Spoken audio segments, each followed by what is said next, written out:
Good evening, everyone, and welcome to the April 9th, 7 p.m. regular boards meeting. Call the meeting to order at 7 p.m. Roll call tonight. We have Rob is excused. Everyone else is present. On item number 1, adoption of the agenda. I'd like to move to amend the agenda to add the approval of the Linden Tribune contract amendment.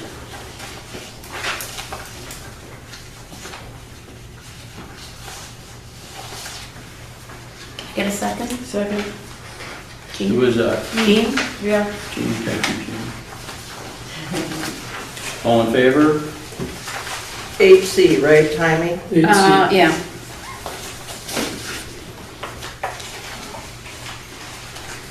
Where'd you put the item? 8C. AC, yeah.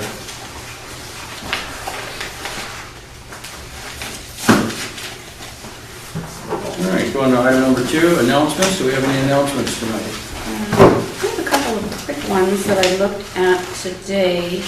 I noticed that there is, sorry, I should have had this up and ready to go. I guess the Sudden Valley's bringing the YMC soccer to Sudden Valley. It's for ages 3 to 5 and 6 to 8. It will be starting April 28th to June 4th. I got this off the e-blast and it said click the options below to register. But if you don't get the e-blast and want to register your child, I'm sure you can just call Sudden Valley Rec and they'll help you out with that. And then just a reminder that there are still spots available in the marina. Both wet and dry. I believe so, yeah.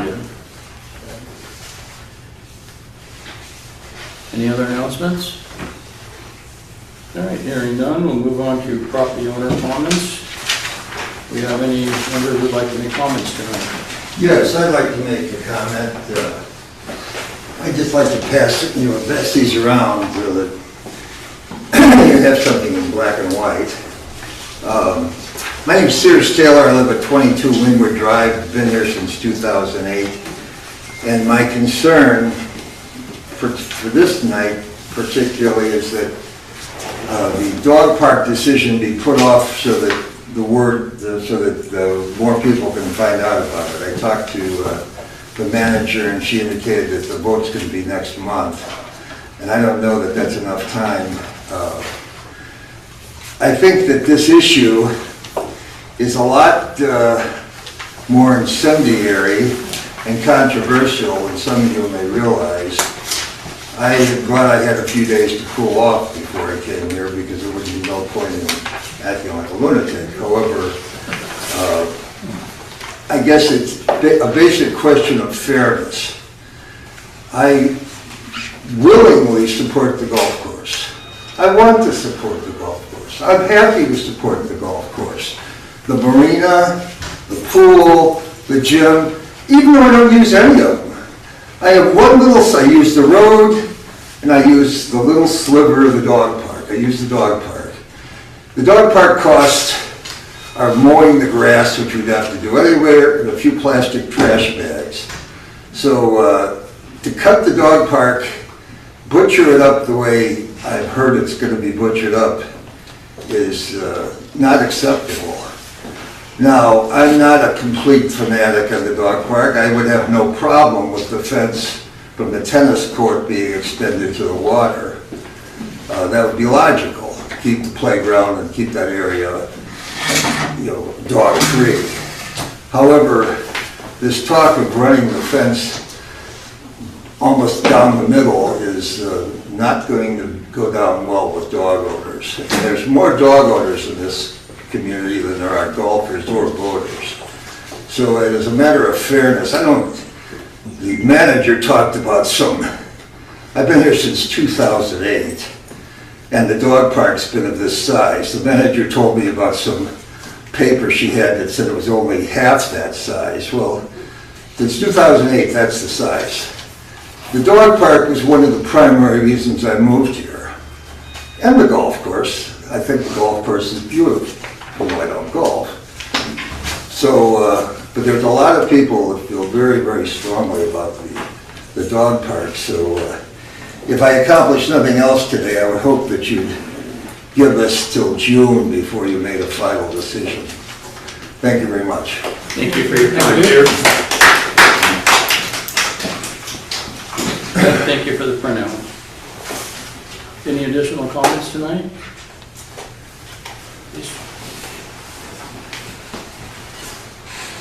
Thank you. I apologize for addressing the board again about this issue. I hope that I will not be too redundant. In discussions and threads, multiple residents asked by the board. Name and address. You gotta give your name again, sorry. Norman, 50 Grandview, been here since 2000. In discussions and on threads, multiple residents have asked why the board intends to reduce the usable portions of the Marina Dog Park, the dog usable portions, by between half and 70%.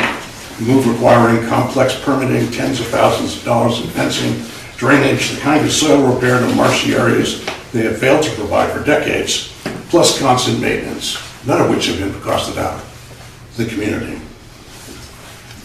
One or more answers appear in an undated, anonymous document on the SV website titled Off-Leash Dog Area Proposal, authors unknown, in which children's safety while swimming around dogs is mentioned 5 times, almost always with a grave caution about our liability.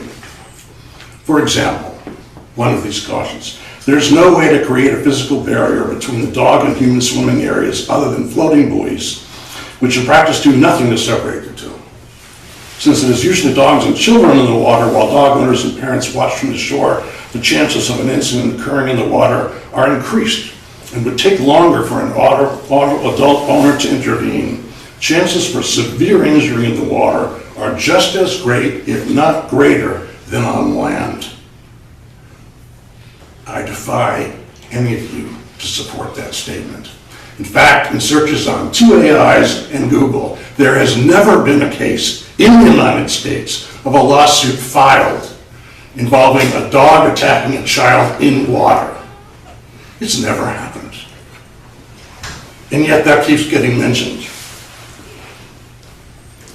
Now then, if you want to talk about liability, lawsuits against OHAs for injuries to children inflicted by poorly installed or maintained playgrounds, like our swing set out there on pea gravel instead of rubber or sand. Those are too numerous to count. The ads can't do it. But this report does contain a paragraph that may reflect the board's intent and its emphasis on monetizing the amenities we pay for. Not only is the, quote, not only does the current layout of the Marina Park area violate many of the established guidelines, but it is possibly the most valuable and profitable asset for the community. Nearly 2/3 of the park is used for an off-leash area and therefore unable to be used for revenue-producing ventures. For this reason, we are requesting that while evaluating the revitalization of the marina. Thank you. May I finish the last sentence? Yes. The board of directors consider changes in order to minimize conflict, reduce liability, improve aesthetics to the park, and once again, maximize revenue. Thank you for your time.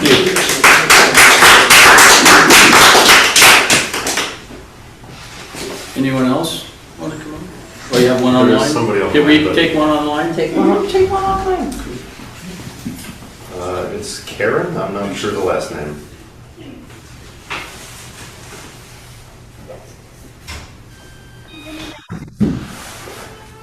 One more time? Can you hear me now? Yep. Yes. Thank you. My name's Karen Hardesty. I'm at 25 Oakcrest Circle, Gate 9. My request is that you simply take some more time on this dog park issue.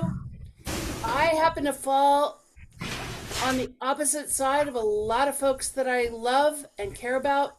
I love my dog, but I also love sitting by the water, and I would love to have a little more space that's not taken up by dog poop etc. I'd love for us to talk about beach area. I think that there just needs to be a little more time and some more consideration of what other parks do, what other HOAs do. And I know you have spent so long on this, so have other people, and I'm asking you to kind of consider a little bit longer. It's apparently matters a ton to everyone here, and I'm not all about making more money there. That's not what I think we're about. But we have very little beach space for all of us who pay, and I think it would be so grand if we could come up with a solution that pretty much everyone was like, okay, that works. Wouldn't that be grand? So I'm just asking you to please keep working on it. Keep listening. Thank you. Thank you for your time. Thanks, Karen. Thank you. Thank you. Anyone else in the audience?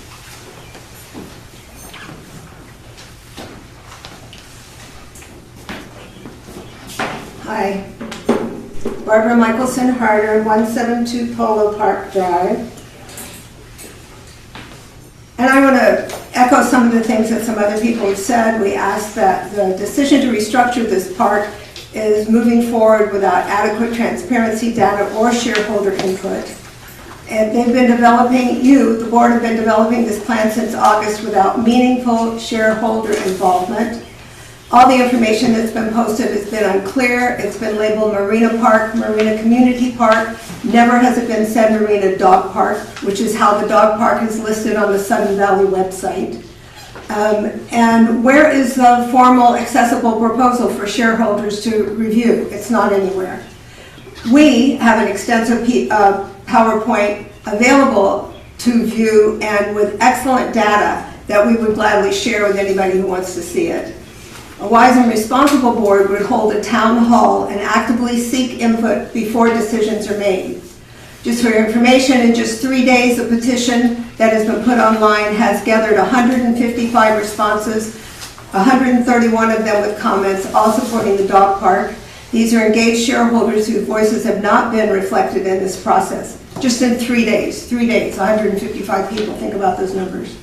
Okay, so there's no data to support the plan to change one of the most used year-round amenities. It's second only to the golf course. Temporary fencing would be a practical solution if we did that this summer, if we slowed down our roll a little bit, but temporary fencing this summer to gather real usage data. Enforce the rules that already exist. Pick up the poop, everybody wants that. This would allow continued dog park use, space for other activities, real-world data collection. This is a major, responsible, multi-phase approach. We talked about cost. You guys haven't been transparent about anything. And we haven't talked about increased amenities. Would they increase traffic and parking? Would they increase garbage and maintenance? Would there be more non-residents rushing into our busy summer conditions that already exist? If we had a proposed the one that you're giving us now for this new location, we all know it ends up in the swamp, which is not acceptable. What we're asking is that what Karen just voiced, a decision should not move forward as presented. We are asking you as a board to pause the current plan, engage the shareholders transparently, implement a temporary data-driven trial this summer. This is what a wise board would do. I'm sure you all are very wise. A wise board won't rush into any decisions. It will gather input, use data, and serve all the shareholders. So thank you for listening. Thank you.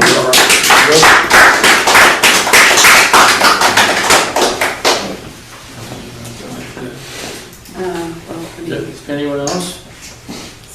All right, well, thank you very much for your time. I appreciate it. I appreciate your comments. All right, moving on to item number 4, we have a consent agenda for the approval of the meeting minutes for March 26, 2026 meeting. Any questions or comments regarding those? Corrections? Can I get a motion? Move to approve the minutes for March 26, 2026. I'll second. Thank you, Tom. All in favor? Unanimous. All right, we're gonna move on now to the candidate interviews and voting. Linda, I'll let you. I am missing a candidate. I will go look and see if, you want to go look, see if he's out there? I'm missing one of my candidates. No worries, we can come back if you want.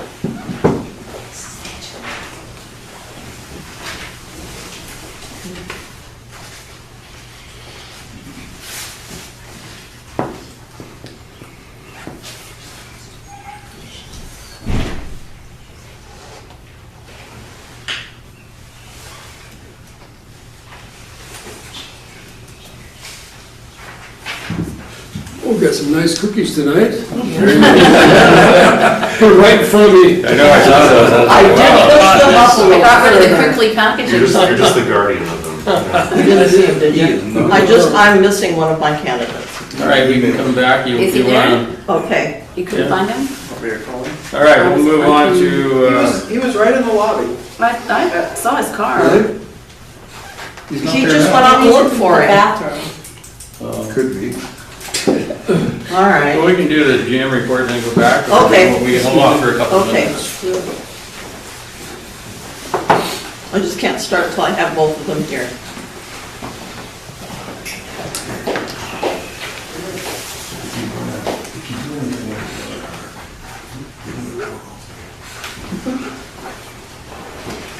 Thank you.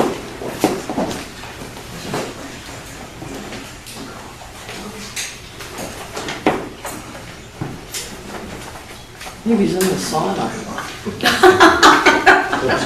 The gym, get there, I got it. Maybe I should go over to the lobby and see if he's We'll punish you It people. looks like you've read it. What's that? You take care of the dog park, you'll never see me again.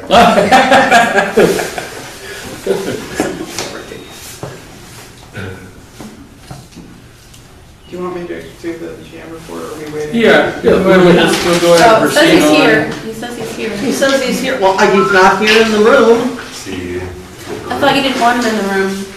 I do, but it's a point of having them here both together, then basically going out and introducing. Do you want me to get him in here? Yes, please. Do you want me to tell him? I even sent an email earlier today and asked him that. You want me to have him come in? I just told him to get You're, in. if he's out there, just leave him out there if he's out there. We'll just, there is there's nothing normal going on as long I as just I'm told him to charge get of in. this Should I stuff. tell him not to come in or no? Nothing normal. Okay, in or out? Leave him out there as long as I Okay. know he's out there, and we'll come Okay. and get him when he can be interviewed.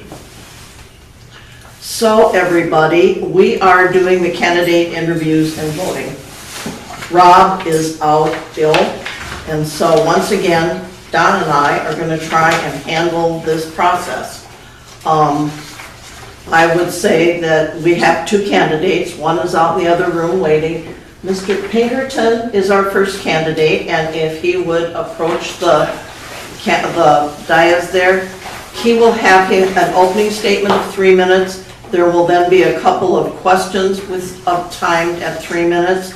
And then after that point in time, you can ask any individual questions that you have. You should have all received their applications. And with no further ado, I introduce our first candidate, James Pinkerton. Thank you. Hi, James Pinkerton.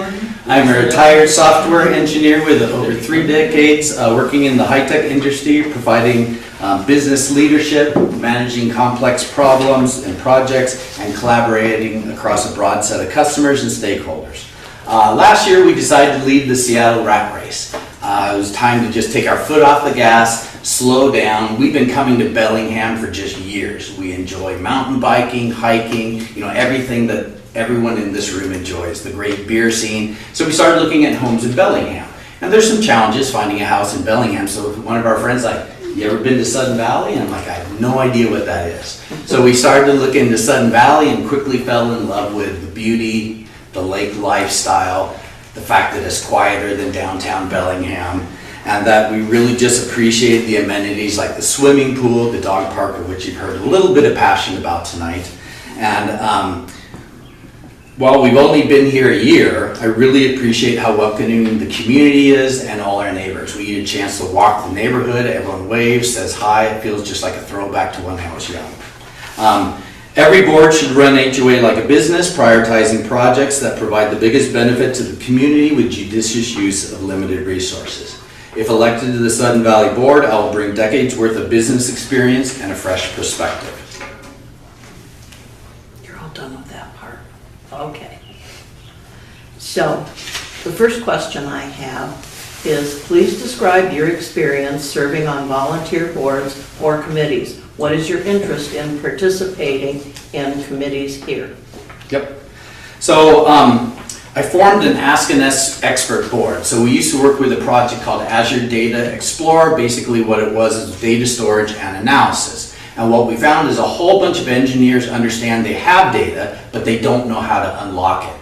And so we were just realizing that the key problem is they struggle to show their data effectively, tell a compelling story, and have useful reporting. So we created a team that met twice a month.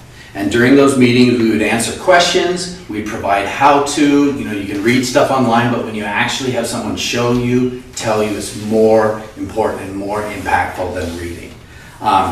And then occasionally we would take on problems that were too complex. So if someone came in and like, hey, I'm trying to do this thing with a very complex, we would offline provide analysis for them. After a few months, we saw team members make great strides. They began leveraging their data better for the planning, presentations, and ultimately decision making. This was a great opportunity to grow people around us while also improving my skills in learning, because you get new approaches, new perspectives from others. My interest in joining the Sudden Valley Board is giving back to the community. You heard me mention a few moments ago that we've been here a year and just thoroughly loved it. So I want to be able to give back to the community while leveraging my strengths to ensure that this board is making informed decisions. Sudden Valley has a community that I find unique. Coming from Seattle, most housing developments are kind of homogenous and boring. Apologies for folks that used to live in Seattle. Their HRAs are famous for being contentious and spending more time arguing than doing. So the first Sudden Valley View I got here a year ago, the paper asked a compelling question. Are we a community or are we a housing development? My knee-jerk reaction was, well, hopefully it's a community. That's one of the reasons we came up here. So I am motivated to help foster a sense of community and help the board understand what matters most to our neighbors. Okay. Your second question is, please describe a situation in your personal or professional life when you needed to make a significant decision. What role did information gathering play in your decision making, and how long did it take you to decide? Were you happy with the outcome? All right, so a lot to unpack there. So we'll start through it and I'll try to talk to each point. I worked at Microsoft for decades, and I quickly learned that the best projects are data-driven and outcome-oriented. The worst projects that always failed at the beginning started with a poor understanding of strategy, key customers, stakeholders, and unclear success measures. I saw way too many failed projects that began with, hey, wouldn't this feature be cool? Or as a leader's pet project, we all just kind of went along with it. Instead of addressing customer demand and solving real-world problems, you tended to create something that just wasn't very useful. The term is you had a solution in search of a problem. I quickly ensured that all my projects had a strong mission, were informed by customers, and were data-driven. An example is when I owned Windows out-of-the-box experience. So what that is that's when you buy a brand new computer and you're doing the setup. Roll the clock back many years ago to Windows 7 for some of us with a lot of gray in our hair, and that out-of-the-box experience was awful. There was way too many screens, it was way too complex, took too long, and had low customer satisfaction. If you guys remember those old ads, PC versus Mac, those were perfect ads. And the PC experience when you unboxed the Windows was just terrible, clunky, dorky. You open up a Mac, it said, hello, welcome, and it was like a ray of sunshine. So basically we realized like nobody wants to spend 30 minutes or more going through a bunch of screens setting up a project, or I'm sorry, a new device. So our hypothesis was a streamlined modern setup would be a better first impression and get customers faster to doing stuff. So we use a combination of data, as you can imagine. We use telemetry, user study, and surveys to validate our hypothesis and measure success. The telemetry we use is what's known as, it measures how customers use an app. What actions do they take? how much time they spend on each screen, if they're reading, clicking on to learn more, so we would have all this telemetry at our fingertips. We started our new streamlined design using that to understand when people had defaults, can we just hide those screens? Do you need to go through all 20 screens? And we just found ways to just really simplify the process, but understand when we need to slow down because an action was required. So we went with a new design and went through several iterations and was also validated. We did in-person user studies. That's when you bring in real-world customers. They go through a setup of a new device using the experience we were designing. And man, are they really good about telling you when you're right and when you're wrong. Sometimes you can learn as much from being wrong as you are right. The telemetry from insiders help us learn, did they use it as intended design? So basically, we had a thing called Express Setup where I hid like 10 screens that you used to have to just walk through because 90% of the time people didn't change the defaults. We get it right if you're in the US that you likely need an English keyboard, as an example. Time's up. Okay. Okay, oh, just a minute. Stop. I'm talking to it. So your third and last question is, thinking about your experience serving on volunteer board or committees, please describe a situation where you disagree with the majority of your colleagues. What efforts, if any, did you make to change the opinions of others, and how did you react to the final decision? Okay. Stealing time from my next question from my last question. It took 7 months and we were very satisfied with the outcome. So I manage a technical documentation solution for internal employees. One of the biggest problems you have is the structured process to write. There's all these things, go in, get it reviewed, check it out, and it ended up like people weren't writing. And so this resulted in content that was frequently out of date and inaccurate. I knew our customers wanted something like Easy Write. If you've ever worked with a wiki, you just go online, make some changes, and move on. Unfortunately, the entire development team and 2 levels of management were wildly opposed. We love the structure, we love accuracy, we are engineers. So I started a committee to learn about what our customers really wanted for writing. Did they love easy? Did they want structure? Some kind of a combination. Volunteers around the company joined the committee to gather insight. Our hypothesis is we believe that adding an Easy Write feature will encourage more people to write, keep our content current, and we were going to measure success by 10% of online sessions were writing, not just reading. We also wanted to decrease the amount of old content by 50%. The committee went on listening tours here directly, and once again, people were very vocal. We also had a quarterly survey, and then we put in, do you want Easy Write, in kind of a top 10 feature list. Consistently, it took 3rd place. So we knew we had to do it as a high priority. We summarized our learnings and presented a white paper to the engineering team and leadership during the next planning session. After some dissent and compromise, we got the approval and we delivered the feature. We continued to measure after launch, and telemetry showed that nearly 20% of online sessions were right. So there's all this pent-up demand that really let us know we were on the right track. We did analysis on kind of like that last edit date, so we began to see what's fresh, what still needs some help, and then the bonus was an increase in customer satisfaction since we addressed a top customer request. In the end, I was pleased that the customers were happy, but obviously frustrated with the initial pushback. I learned valuable lessons around compromise and conflict. A great compromise means nobody's happy. So we had folks that were pro-Easy Write, pro-structured, and really the compromise to get us there meant nobody was really happy, but we got what we needed. And then I also learned that making a convincing argument with data can often overcome conflict. Thank you. Thank you. So, it's the board's turn if anyone has any questions for Mr. Pinkerton.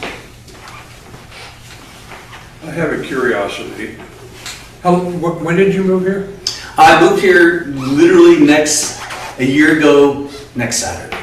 Almost the anniversary. Yeah, I'm just going to state a concern. You haven't been here very long, and now you're running for a board. Yep. And obviously, you have views and opinions, and I'm wondering where you're getting your information. So it's formulating those views and opinions. So let's talk about a couple different things. So anyone who's ever trained a new person at work, so there's strengths and weaknesses that. It takes about 20% of your time to bring them up to speed speed to learn. The benefit for having new perspectives and a fresh face is usually you get challenges like, why do we do that? This is what has worked for me in other successful environments. So there's always trade-off for a new person, I completely agree. Now, where do I look for sources of information? Currently has been twofold. I look online at the Sudden Valley. There's a whole history of interesting historical information. So you go back, you can look at the Sudden Valley views, you can look at the minutes, you can begin to decipher what are some of the top things. During my time here, to no surprise to anyone on this board, it's usually about money. Hey, we have a barn that needs to be redone. We have HOA fees that are of a concern. So while I don't have experience here in Sudden Valley, previously where I lived in Seattle, my girlfriend at the time was on HOA, and I began to hear a lot of things that were going on. And I always took a look and I listened to that, and I thought, if you ran it more like a business using some of the practices I described earlier, you get past some of that internal conflict and you move towards reasonable solutions. Thanks. Anyone else? Am I allowed to ask a question? Go ahead. Mr. Pinkerton, if you would have a seat and we'll... Oh, Joanne? Oh, all right. Only, no. No, seriously. Okay, James, sorry. The questions asked about volunteer board or volunteer committee experience, and you related relevant experiences, but they were in the workplace. Correct. Do you have any volunteer board experience that you could share with us? So I don't have any volunteer board from either a business or an HOA. I also volunteered to a school board, and I helped teach math to 4th graders for a whole semester because my son was struggling at the time, and the teacher was like, I'm actually not that good at math. You work at Microsoft. Would you be willing to come in? So I did participate and volunteer in that kind of a school board style to help out, teach kids, and once again, like what a great learning experience growing the next generation, and it really helped me get out of that nerdy Microsoft stuff and be able to explain things in simple terms that even a 4th grader can understand. Thank you. Okay, go ahead and have a seat. Thank you. Oh, wait, Wait, get one more. Sitting beside me all this time. So, Just stay. You can join us. as you discovered, this is a community. Yes. I was wondering, what's your family? Your family here with you?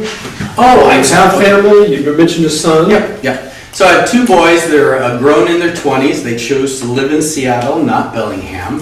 And so my girlfriend and myself and our dog are up here in Sudden Valley. So 3 kids. I have 2 kids, sorry. 2 kids. They come visit, but they're And like, dog. Dad, it's 90 minutes. 2 kids in the dock. 3 kids. 3 kids. Well, fair enough. Yes, 3 Yeah. kids. Okay, thank you. Okay. Okay. Going once. Thank you. Okay, have a seat. And now I'm ready. Do you want me to stay or leave? Yes, please do, because as soon as Mitch is done giving... Stay. Because the board will vote, and we will know shortly which one of you gentlemen will come up here Does he stay in the room or leave the room? and take, He said stay or leave, and you said please do. oh, please stay. I'm sorry, I am giving instructions and doing this at the last minute is just beyond me here. You're doing fine. No. No, those cats are making you crazy. The babies, once you're babysitting. Yes, the cats are like, come back. How you doing, buddy? I'll know in about 10 minutes. That's all right. So our next candidate for the evening is Mitch Waterman. And Mr. Waterman, you will have an opening statement, then I will have 3 questions for you that I will ask. I will give you 3 minutes for each of those items. And without further ado, I would ask you to start your opening statement. You have 3 minutes. Okay, well, good evening, board. Good evening, members. I've been in Sudden Valley for almost 13 years. I've been on the board. I've been the GM for 4.5 years. I was on the finance committee, DRC now, long range planning now, and in past years. I'm on these committees because I believe people should be involved with their community. I think that if you can do more than just be a keyboard warrior and be involved on social media, you should. And you have to do that by engaging with people and being involved with committees and being involved with contentious issues and speaking your mind and being honest about it and looking at the long-term health of the community rather than a particular item of your interest. And I think I have done that over the years. That's my thing and I enjoy it. Thank you.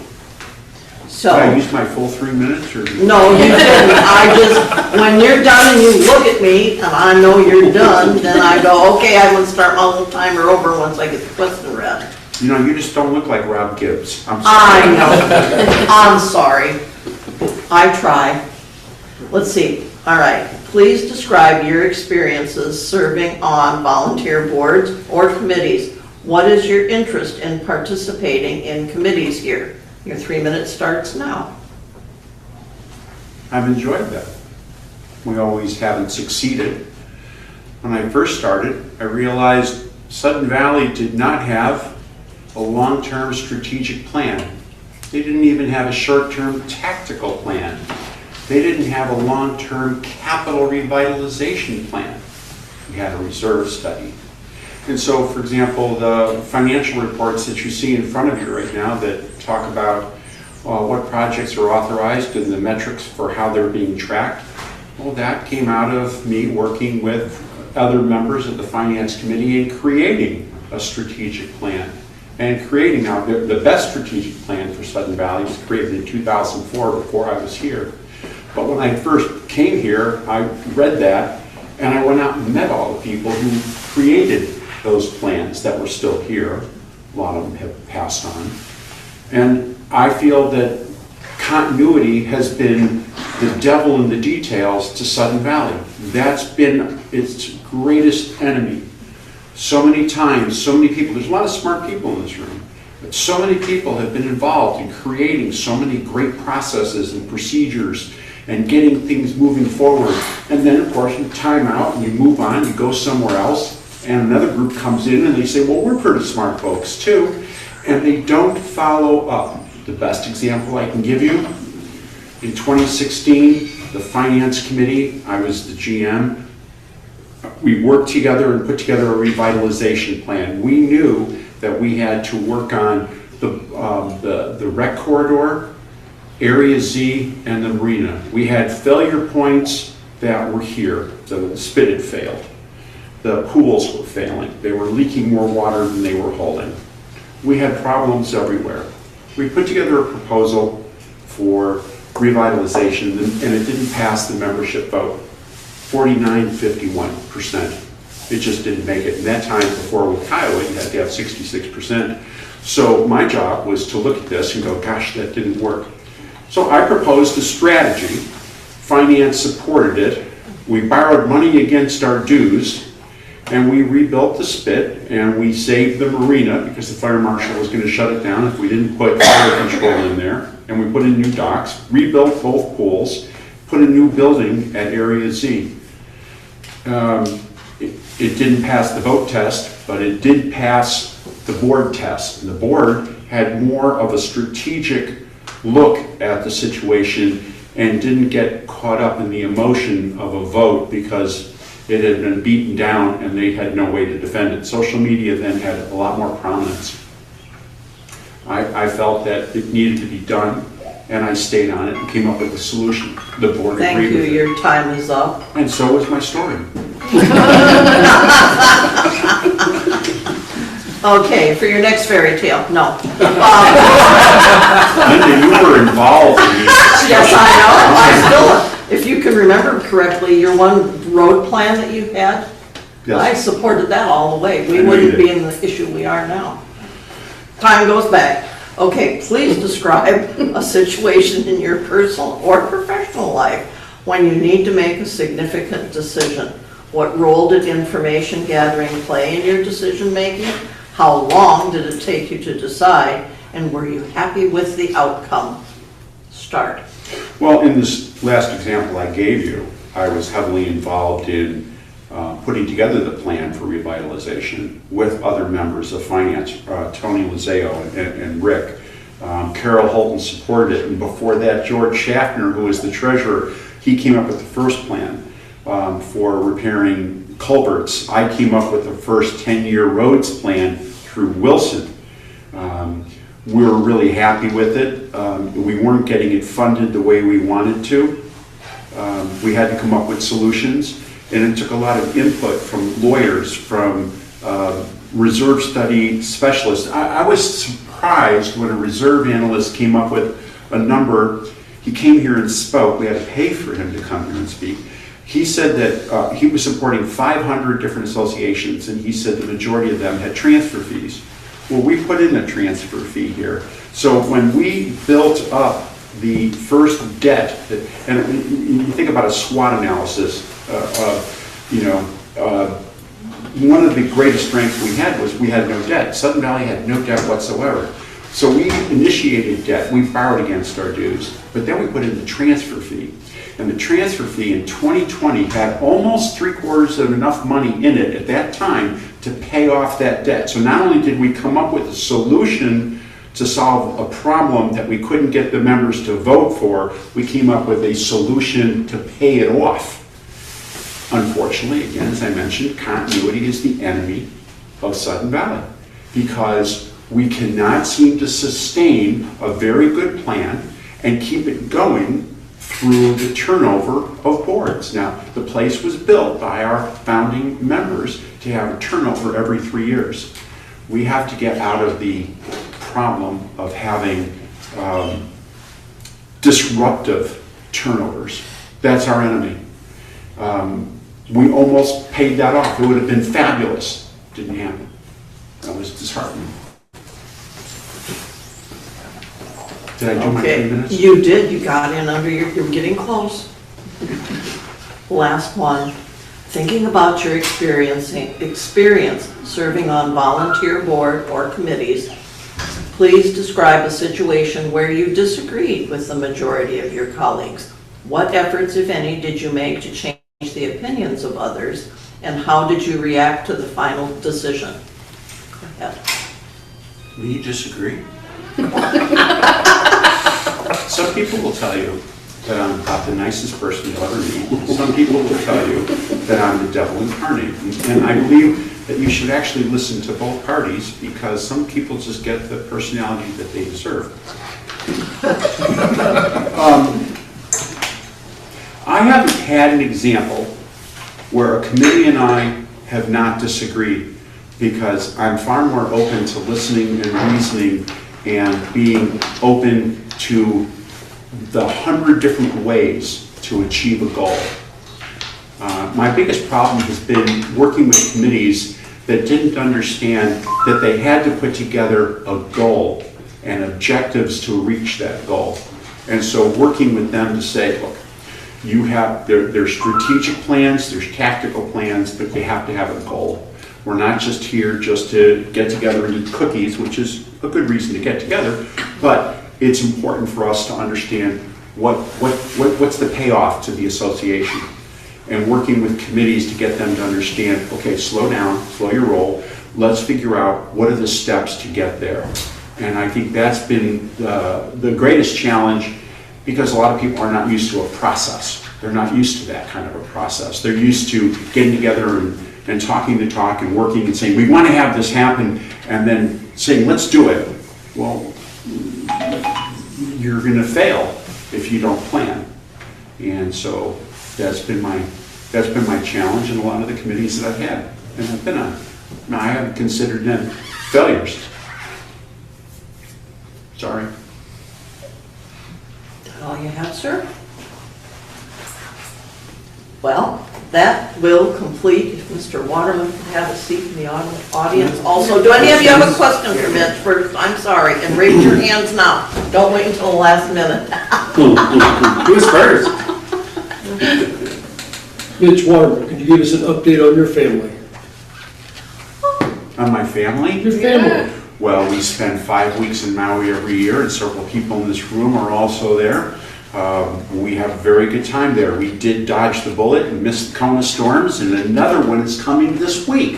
So my the family second is of doing many. well. I'm taking my 2 grandsons fishing up in northern BC in the Kamloops in July, right after I come back from a 10-day cruise with my family, my extended family up in Alaska. My family's healthy. Thank you for asking about my family. My wife is my love of my life. I don't know what I would have. I don't think I would have much of a life if I didn't have my wife in it. My wife is my everything. How's your family? Anybody else? You're up there. Question. I mean, Any other questions? Any other questions? If not, Mitch. I'll ask one question. All right. Do you play any sports, Mitch? No. No. Have you in the past? I have. High school wrestling. Okay. Football for 1 season. I was very tall. I was a string bean. So it was really easy as I was running down the field for the wind to knock me over. I mean, I just was not a great player. Wrestling I did well at. I was in competitive hand-to-hand also in the military. I did a lot of hand-to-hand fighting competitively. Would your team consider you a good teammate? I enjoy being on teams. Yeah. I enjoy being on teams, but to be truthful, I'm more of a loner. I like to hunt, and so although I go hunting with 1 or 2 people, it's a solitary activity that I enjoy, being out in the forest and experiencing the night sky, looking at the stars at night, which I'm looking forward to doing with my grandsons when I'm up in the northern BC with a telescope at night when we're not fishing. You know, let's go here, go here. This is Orion. I like being on a team. I just also prefer a lot of solitude. Anybody else? Going once? Going twice? Would you please have a seat, Mr. Waterman, and we'll get the board to do their balloting. You have 2 ballots here. Hopefully you'll only have to use one, but you keep the other one there just in case it's a tie, because there are only 8 of us voting. So if you would please pick up one of your ballots, vote for the person of your choice, fold up the ballot, and Don will come around and collect.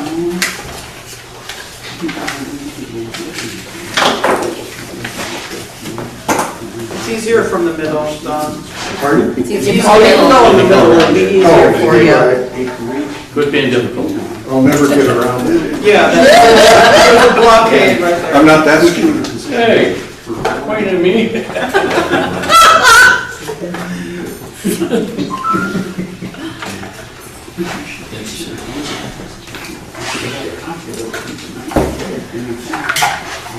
You should have 8 of them there, Don.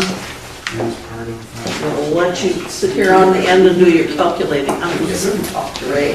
Are these homemade? No. These are a gift from Timey. Oh, did you make them? Oh, yes, I baked them. Can you see the dough on her? the other ones are pretty good. Little scorpions. Yes, I did the little flowers and I put the jam. You know, they have kits you can order for kids that do The this. stars are raspberry. Kids can make this, is what she just said. They have kids. She was impressed with me for a minute. Now any kid can do it. They look homemade. What are these? Those are They're, there's one, they're I forget, but cinnamon stickers. they're not cinnamon, they're something else, but I think they're really good. They're different than the ones, I got them from Trader Joe's. The other ones, they just look a little bit different, but. I like cinnamon. You want them? Are those lemon? Mm-hmm. There's lemon, So raspberry, raspberry. lemon. Well, I'll take one. Raspberry. Lemon's good. Yeah, the lemon's good, the raspberry's good. We'll see though, because Short and sweet. I don't go to I'll just let those there. All my hamburgers, I. Well, we've established a tradition that everyone can speak for 3 minutes. Oh, there you go. There you go. Just eat lemons. They're so sour. I can't even look at a pickle. I know, how fast. This is bad. I'll just highlight. There you go. Oh, yeah. Okay. I have a result when everybody's ready. Oh, okay. I have, James has 1 vote, Mitch has 7. There we go. Okay, so Keith will declare the official winner. Based on the votes, it's Mitch Waterman, who appointed to the board until the annual GM and AGM in November. James, thank you very much. Yeah. Appreciate it. Thank you for applying. Think Thank about you for running in coming. November, there's Right, only going to be yeah, 5 right. vacancies. 5 vacancies in November. There's committee openings. Yeah, Don is. Oh, We're throwing Dawn out.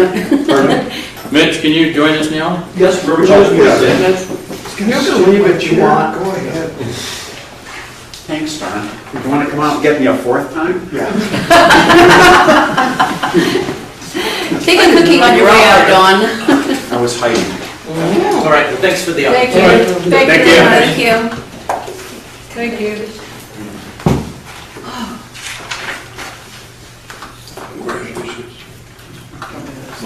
No. Reach out to.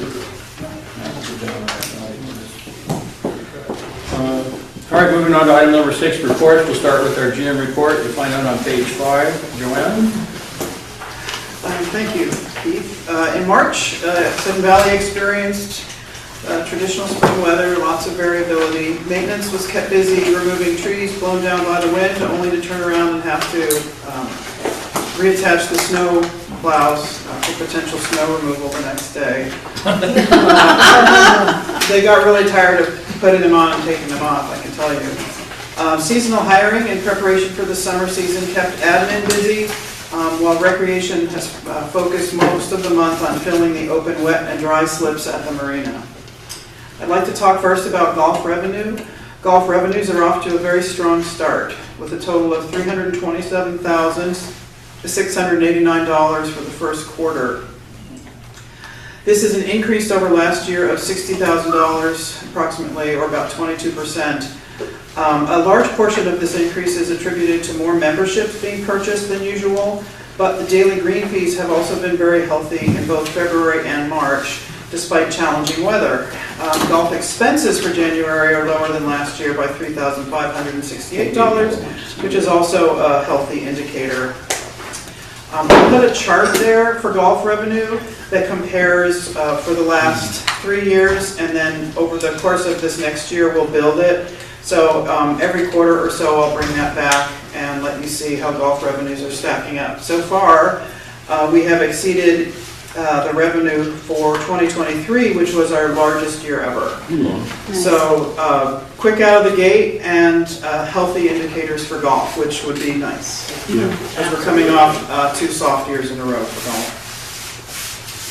Marina renewals. Recreation was not able to achieve their goal of filling all of the available wet and dry slips by the end of March. Currently there are 8 standard size wet slips open and 24 dry slips. That number actually, since I wrote this report, has dropped to 6. We filled 2 additional, nice. so that's good. And they're continuing to offer the slips to everyone on the waiting list. The problem is the size of the slips that are open. 37 people who were on the wet slip wait list were contacted and then removed from the list. 20 people remain on the list, but 16 of them need a premium or a select slip, and there is no longer a waiting list for dry slips. There are also 32 open canoe and kayak racks, but most of these are top slots, which many people don't want because it's hard for them to lift their boats over their head to get it on the top rack. 18 people have been removed from the waiting list and 23 remain on there. So we have kayak racks and those kayak canoe racks at different spots. So there could be an opening like at AMP Beach, but you want to be at the marina or vice versa. And so it just logistically it's hard. But they continue to work at it and we'll keep going until we fill them all. So, quick question, just to interject. I thought we had like a ton and tons of people waiting for wet slips and stuff. But now I see there was only 37. Well, because they've gone through those lists. Wow. Yeah. Amazing. Some of the people on that waiting list didn't have boats, but they put their name in just in case they got a boat because the wait list was so long. Oh. So that was part of the issue too. Nothing like thinking ahead. I'm sorry. No worries. So we continue to advertise the openings in the e-blast and the views, and eventually we will fill them. Administration has revived the practice of sending welcome packets to new residents each quarter. Those materials were revised in March and the first mailing went out last week. We've already had some calls, people asking questions or sending an email to thank us for sending that information, so it was well received. I'd like to talk next about our updates to the website. Administration has been working on an updated version of the Sudden Valley website since the beginning of the year, and we expect to go live with this new version in April. It is structured exactly, almost, like the current website, so users should not experience any disruption. The reason we need to update it is because the current website that we've had for years was hard-coded, and we could not update the root software, and we're like 15 versions behind. So what we did was bring it over to the very newest version, rebuild the page designs, and we've been going back and working through each page to fix all the stuff that didn't pull across evenly or in a way that worked. So it's essentially the same website, but with the new software so that we can update it every time the software updates. It'll work that way. And we're not losing anything, and we're not changing where things are. We are going to be mobile enabled, however, which is awesome, because if you try and access the current website on your cell phone, you know that it's quite challenging, almost impossible, unless you have the specific page URL to find anything. So that's an improvement. And we've streamlined the design a little bit. We got rid of all the multicolors. It's a single design style color palette, and hopefully people will like it. When we relaunch this month, possibly as early as next week, we will have most things working, but we will still have some things to build. For example, the online events calendar hasn't really worked since I was the GM in 2023. It broke that year, and we haven't been able to do it. There are some events that are on there now, but it's very challenging. So we'll be reinstating the online events calendar, and we'll also, to everyone's great joy, be able to support fillable forms finally on the website. Nice. Yeah, so huge advancements that we are really looking forward to. The next part of my report includes a list of the approved capital projects. To talk a little bit about those that are currently in progress. The Austin Creek Bank repair was approved last year, but we haven't gotten a permit for it, so we're still waiting on it. It's been quite challenging to get feedback from the county that we can follow to finalize the permit. The clubhouse HVAC, you guys voted to award the contract. Work is expected to begin in May. The Marina Tennis Court refurbishment, design and permitting funding was approved, and we expect that permits will be submitted in April. When the design is complete, we'll bring it back to the board to request construction funding, and we still hope to be able to have that construction take place this summer. The timing still allows for that. For turf care, all of the equipment has been ordered. We're just waiting for it to come in, which is why it's in progress. For the marina security upgrade that you approved, work is expected to begin this month in April. And for 2026 road repairs, we're just, again, waiting for the permits to be approved. And that's okay, because we really can't disturb soil until after June 1st anyway. So the rest of this report is the department reports. Are there any questions? How are the dry slips doing? Just the marina, just the dry storage? I know you did the kayaks and the wet slips, but how is dry storage? I think it's in there. 24 dry slips are still open. Oh, I see. Way up here. Okay. Thank you. Any other questions? All right, thank you, Joanne. Moving on to the financial statements for January. Find that on page 11. Joel?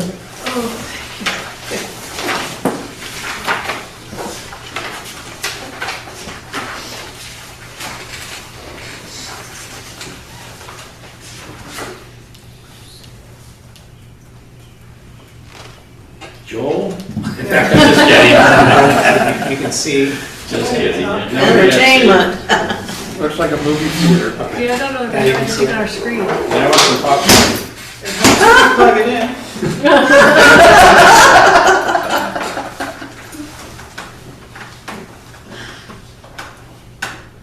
Can you see completely?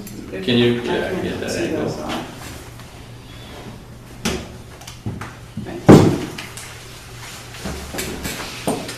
There we go. Ta-da! Like Vanna, no way.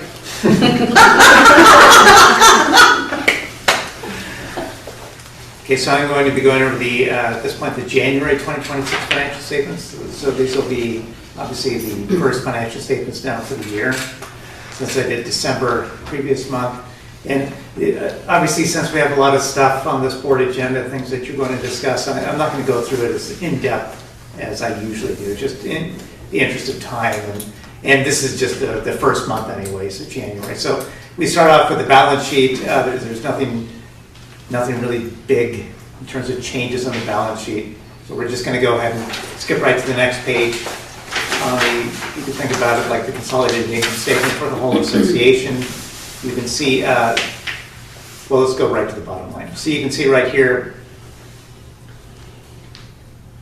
you can see that line that I'm pinpointing right here. You can see the operating net income is $122,847 at the end of January 2026. In comparison to the end of January 2025, year over year, it was $116,638. So we're right in the ballpark of basically where we were last year. In terms of budget, we're pretty much right on budget.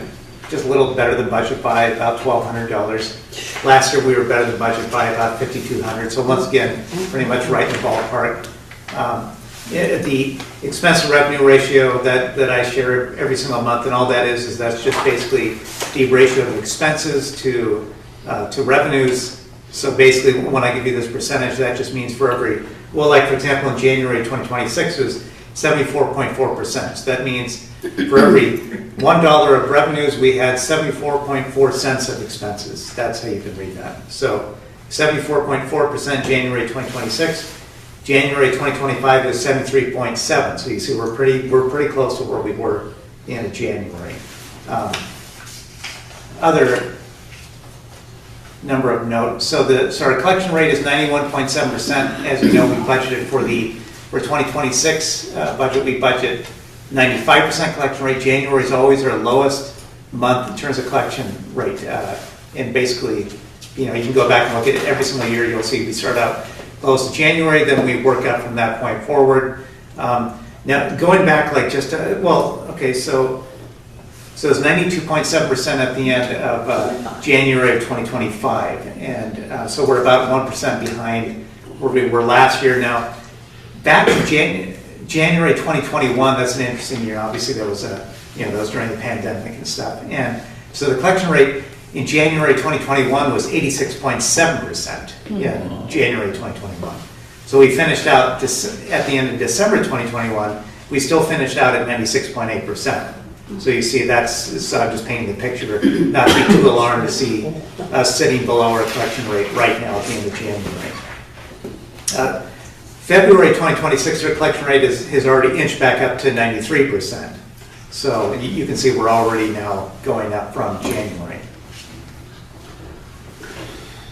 Now this next page, I'm not going to spend too much time on this page. I actually spend quite a bit of time on this every single month, but this month I'll just kind of glaze over it a little more. But the following page is the capital reserve funds table, and you can see it's handy. It has all our major reserve funds, surf roads, mailboxes, the separate dues amounts for those, UDR, and then it just starts off with the cash balance at the end of December 31, 2025. Then you have collections, expenditures, the projected amount of dues coming in. The biggest number are the obligated expenses. $1,058,000, and that just comes right from, and I won't spend too much time on this again, because I go over this pretty much every month. But this is just pointing right back to the capital projects report, the open capital projects report. A lot of these are marked closed and they will be removed, so obviously they have no budget left. But there's that. It's just, obviously it's the sheet where it shows all the approved projects the board has approved and the obligated amount and how much we have invoiced so far through January, and then the difference is how much we have left to spend in the separate budgets for these projects. But you can see we have obligated amount for SURF, $1,058,000. So if I go back to that capital reserve fund sheet, there you'll see that $1,058,000 right here obligated for SURF. And it's the same thing for roads, same thing for UDR. Those are the three things that we have obligated projects in, but really not much for UDR, just old stuff still hanging around for UDR. So we'll just go ahead and, now we're just going to skip ahead to the, this is the last page we'll look at. This is basically you're looking at the income statement again, but this is now split up by department, so you can see what department contributes to that bottom line of that $122,847 of operating net income. We'll just talk about golf real quick. Joanne already did a good job talking about this. You'll see actual revenues for golf, real close to 216,000. Now, January 2025, they had 177,775. Now, the big contributing factor to the increase of real close to 38,000 for revenues is those prepaid revenues they took in October, November, December of 2025. And back in the balance sheet, you can see that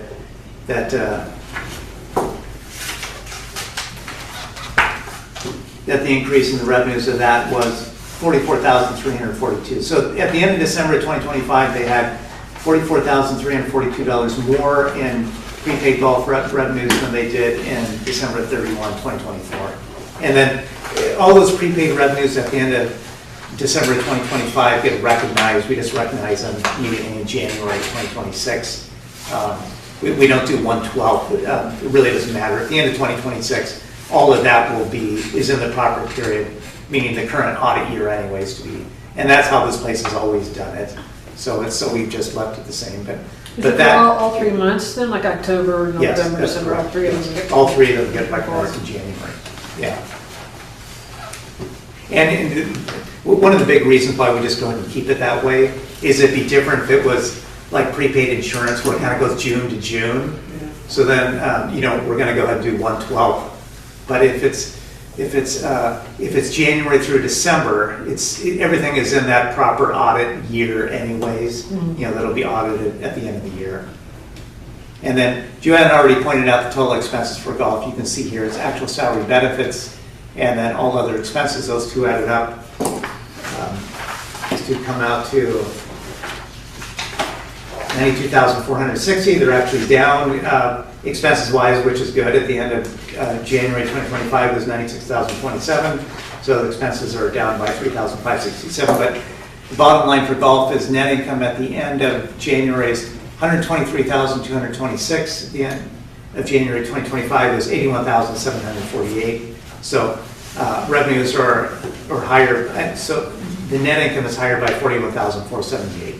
And that's, there's that kind of number again, which kind of mirrors that extra $44,000 that they took in as prepaid revenues. And I guess another maybe quick item of note to say, or just to point out, is this, so basically the budgeted revenue for golf, so typically how we do that budget spread is we'll do a look back, the previous year, possibly year before that, to see when did expenses revenues hit during what months. And then that kind of becomes a basis point for how we determine the spread. Like, for example, for 2026, then I'll go through and make adjustments that, look like, maybe we should just adjust here and there to make it, to pull things in line. And this was one line item where I did adjust, meaning all those prepaid revenues. Basically what I did is I moved some of their budgeted revenues into January to make up for that. Otherwise, you would have seen golf's budget revenues being higher, by 47,000. But it's just the fact that we knew they took in these revenues ahead of time. That's why I went and shifted some budgeted revenue from from other months later on in the year and back into January, which actually makes it more conservative to do it that way. But pretty much that's the recap for January 2026. Does anyone have any questions about that, Mike? Sure, yeah. So I'm looking at the surf projects page. It looks like we've paid off those 2 5-year equipment loans. Yes, that's correct. Looks like we also saved some money on one of them, actually. The question is, so I'm looking at the golf cart fleet. I see that we're 200 over. Is that just taxes or something that's different? Because normally... Yeah, over the course of 5 years, it could be something, it could be a late payment charge, or it just could be an administrative charge. But, so that's kind of routine over. So how close are we on that one? Almost all paid off? Oh, yeah, this one. Because we're above, but it's still open. Yeah, this one finished at the end of January. January was our very last payment on this one. So all 3 of these now are Thank you. done. That's all I have. Any other questions? All right, hearing none, thank you very much, Joel. Appreciate it. Thank you. All right, moving on to C6C, is committee reports. If we have any, we'll start out with architectural. Dan, you have anything tonight? Nothing much to report. We got 22 items on the agenda this week, so it's starting to pick up. How's new construction? Still starting to see an influx of those, or? We're seeing a lot of people bringing in on spec designs for us to look at before they actually submit. So we're seeing a lot of those. A new trend. That seems to be working out pretty well. Yeah. And asking for a lot of variances too. So I think they're feeling out how much they can get away with. Really, but we're getting through them. All right, very good. All right, document review. We are getting ready to have our first review of the bylaw amendments that are being suggested by the attorney. That's going to happen next week on Wednesday. We're going to be doing it here in person. I'll bring copies for everybody so that we can just sit and look face to face. There's an awful lot to take in, I may say. That's all I have for now. Thank you. And you're working on that too, through the attorney? Yes, she's going to be joining us. Excellent. Jean, finance? Yeah, I don't have anything new. I mean, we meet the 3rd Wednesday, so we talked about it last time, what we were doing. I don't have any updates. Next time I'll have an update. Okay, very good, thank you. Long-range planning? Yeah. Sorry, we have a bunch. No worries. A couple of things. We did have our focus group, and Mitch, can you, in a minute, when I just finish with this, can you do the report that you did last night? Whenever you tell me. But I just kind of wanted to do, in addition to the focus group, we actually had a number of emails. My board email was given out. I got about 40 emails, and I found it really interesting that even though I had more people pro leaving the dog park as it was, I also had quite a number of emails that came in wanting the change. But I also found, unfortunately, that a lot of the complaints were based on facts that were just not facts. I had 2 people upset that the whole area was going to be a baseball diamond. Someone thought we were spending $150,000 to $200,000 on the baseball diamond, which that's not in the plans. Other concerns were legitimate, where they were worried about the wet part, and they were worried about potholes. So as much as there's a lot of concern over the changes with the dog park, there's also a lot of support for it. There's also a lot of really interesting questions, but hopefully people are making decisions based on facts, not on what's rumor out there. Misinformation? Yeah, there's a lot of misinformation. I have a pump track update as well, but Mitch, since we're on the dog park, if you could. Okay. as approved, we formed a focus group of 4 members. I call them Group A, Group B. 4 members that were assembled by Robin Sanders, who was a spokesperson for the dog park. She assembled a team of 4 people, and we brought in 4 people who might have dogs or might not have dogs, but had other perspectives. And we sat and talked about the Marina Park, specifically with the off-leash dog area. We facilitated. Sean was there to present the board's proposal. Tanya was there as the timekeeper. Linda was an observer. And we let these people have a very structured, very good conversation. It was very civil.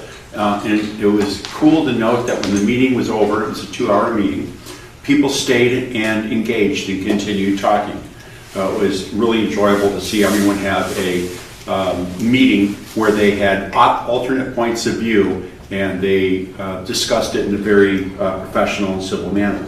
We have that proposal on, so you can see the site plan, we have it on there as well. Ah, I see.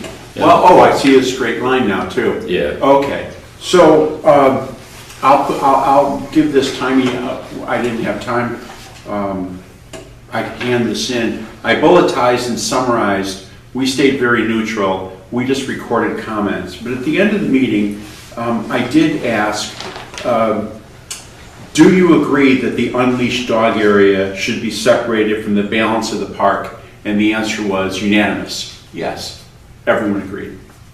And when asked, do you agree that controlling access to the unleashed dog park by a card or other accountable means, 7 of 8 said yes.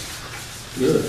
All right. And when asked, do you agree that the ground should have drainage, be sanded, seeded, and maintained, it was again 7 of 8.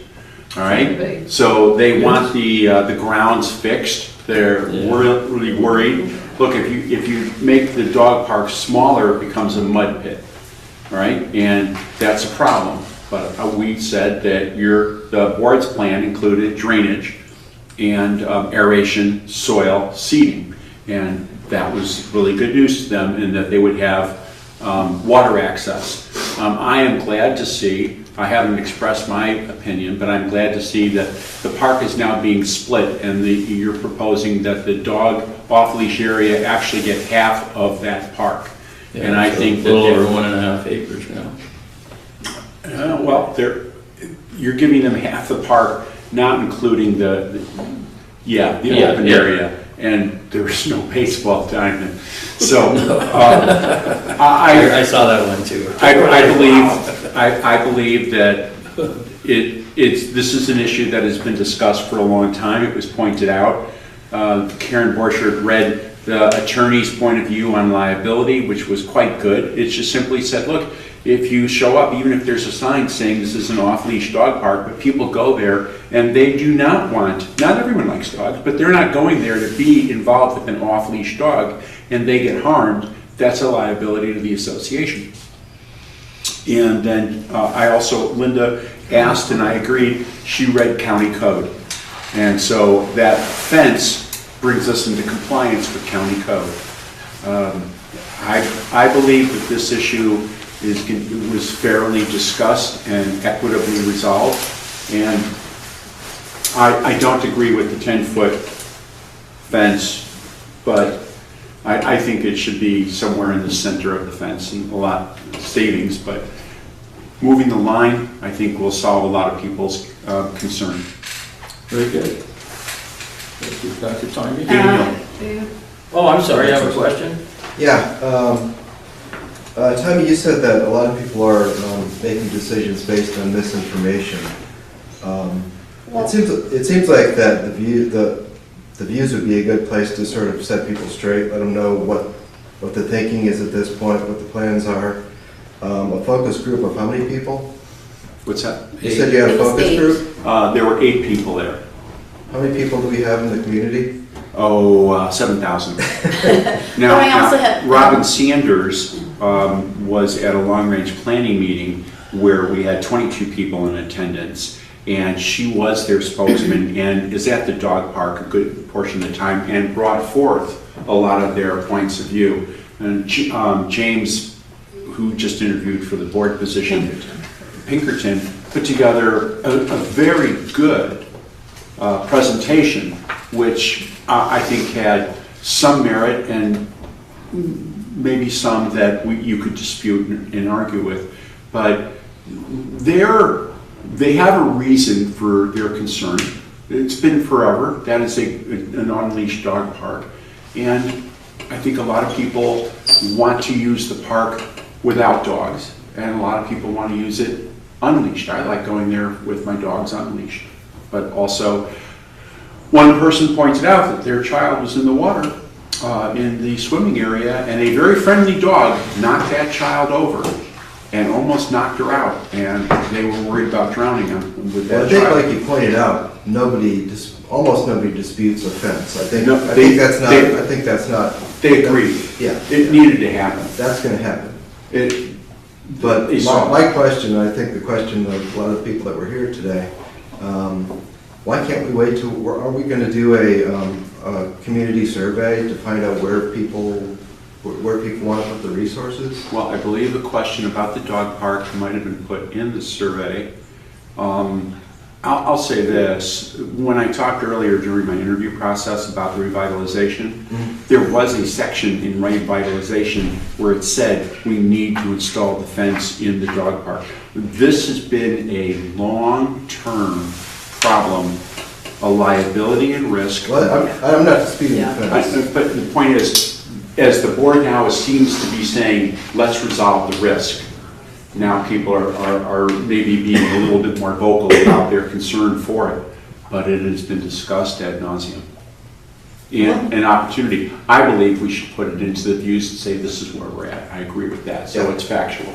Absolutely agree with you on that. But I think the big risk... Getting beyond, we're now debating here instead of just a question. Well, I'm bringing this up because it's an issue. A lot of people are talking about it, and I wonder.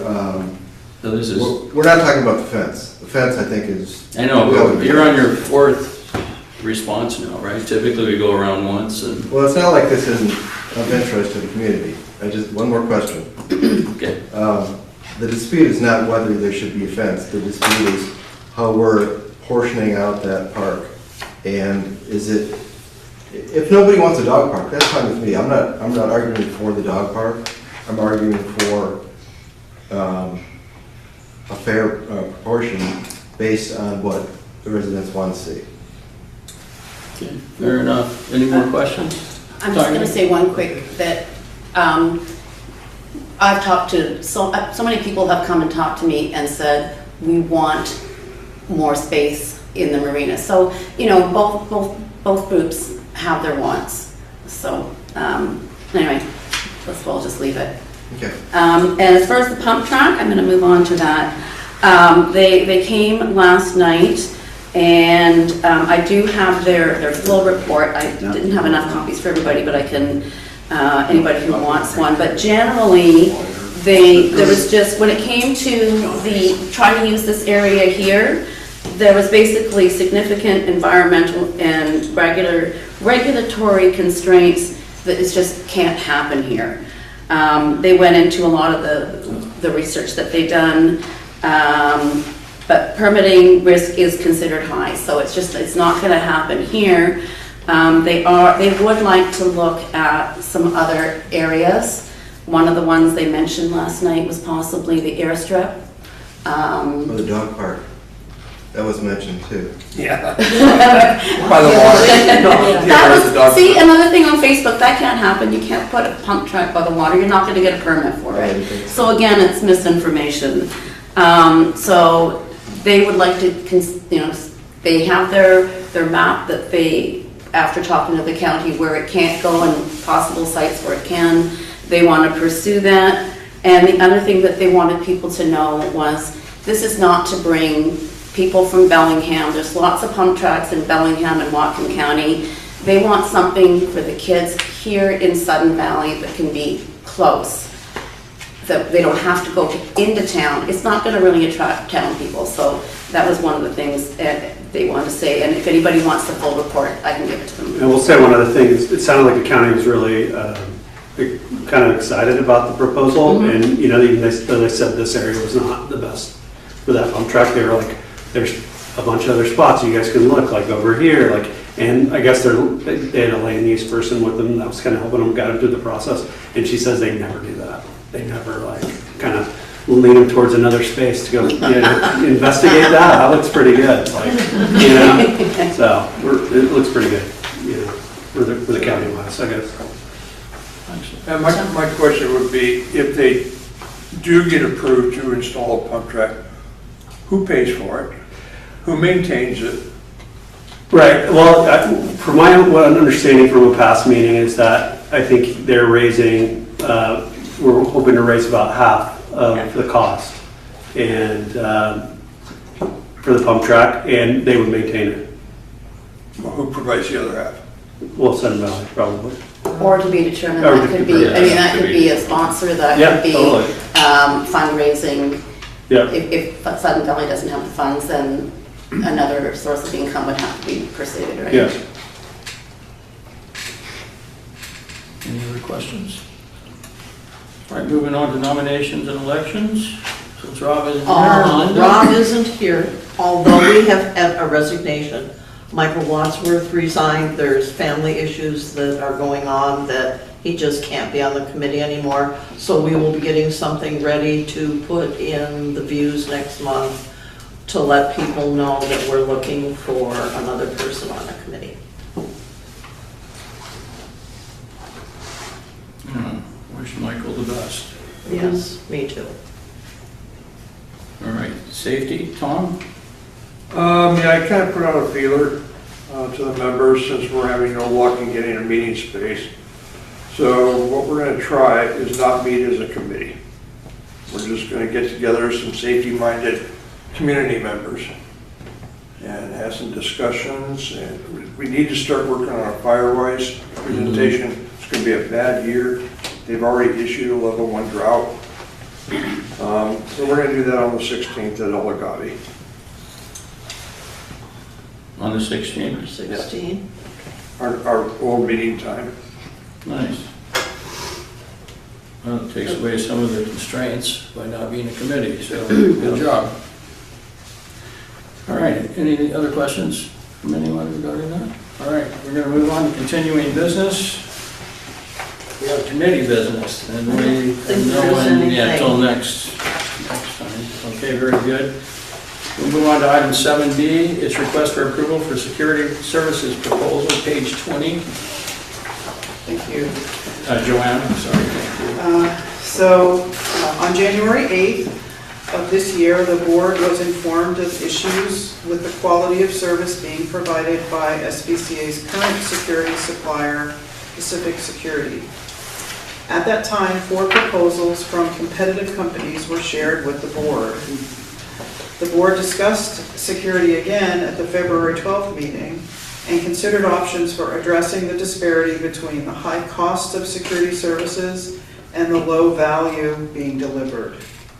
As a follow-up to that meeting, I and 3 members of the board met with representatives from 3 of the 4 companies that had submitted proposals. All 4 companies were invited, but the 4th company did not respond until after we had scheduled the meetings. As a result of those discussions, one company was identified as having the potential to improve the value delivered to the community by a security service. Obviously, the other 2 did not. They did not meet our expectations. In their on-site presentation, Risk Solutions Unlimited, or RSU, demonstrated their understanding of Sun Valley's safety and security challenges and shared information about their guard training program that not only complies with state standards, but goes significantly above and beyond those standards.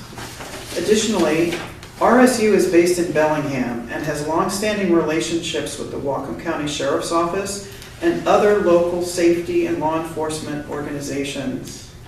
RSU currently employs more than 40 guards in the Bellingham area, far surpassing any of their competitors. They have implemented a robust reporting and dispatch system that will meet our needs for real-time communication. Most importantly, RSU's senior management will be directly involved in the day-to-day management of the SVCA guards. I believe that RSU can successfully partner with us to make the best use of our investment in security and can also help us to identify areas where the overall safety of the community can be improved. Even in that short presentation that they made, they had suggestions for safety, ways that they could help us to improve our safety. Pacific Security has provided good guards to Sudden Valley for many years, but the quality of overall service is simply not acceptable. There has been little to no involvement of Pacific Security's management with our guards. No follow-up training, no proactive communication with Sudden Valley, and long response times when we ask for a change or an improvement. The guards have no support or oversight, which has led to many negative situations. A change is overdue. We were provided with a contract by RSU.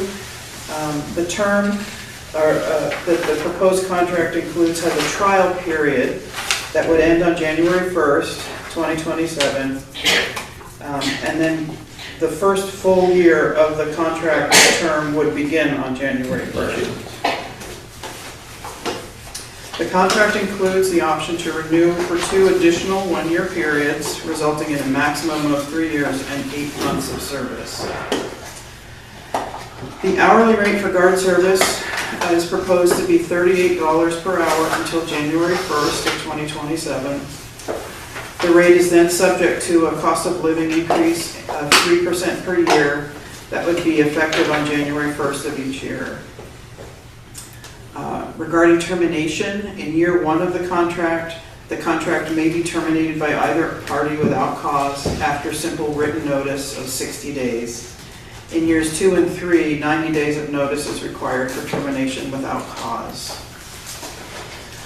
The table included in the memo compares the cost of Sudden Valley's current security provider, Pacific Security, with RSU's proposed pricing.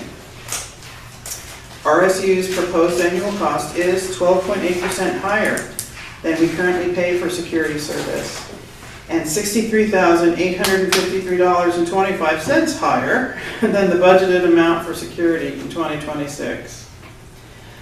I'd like to point out that Pacific Security's costs are also significantly higher than our budgeted amount. Our current 2026 budget allocates $309,000 to security. The reason for that disparity, or the budget shortfall, is because a change in legislation in Washington State made it possible, or made it mandatory, that sales tax be levied on guard services.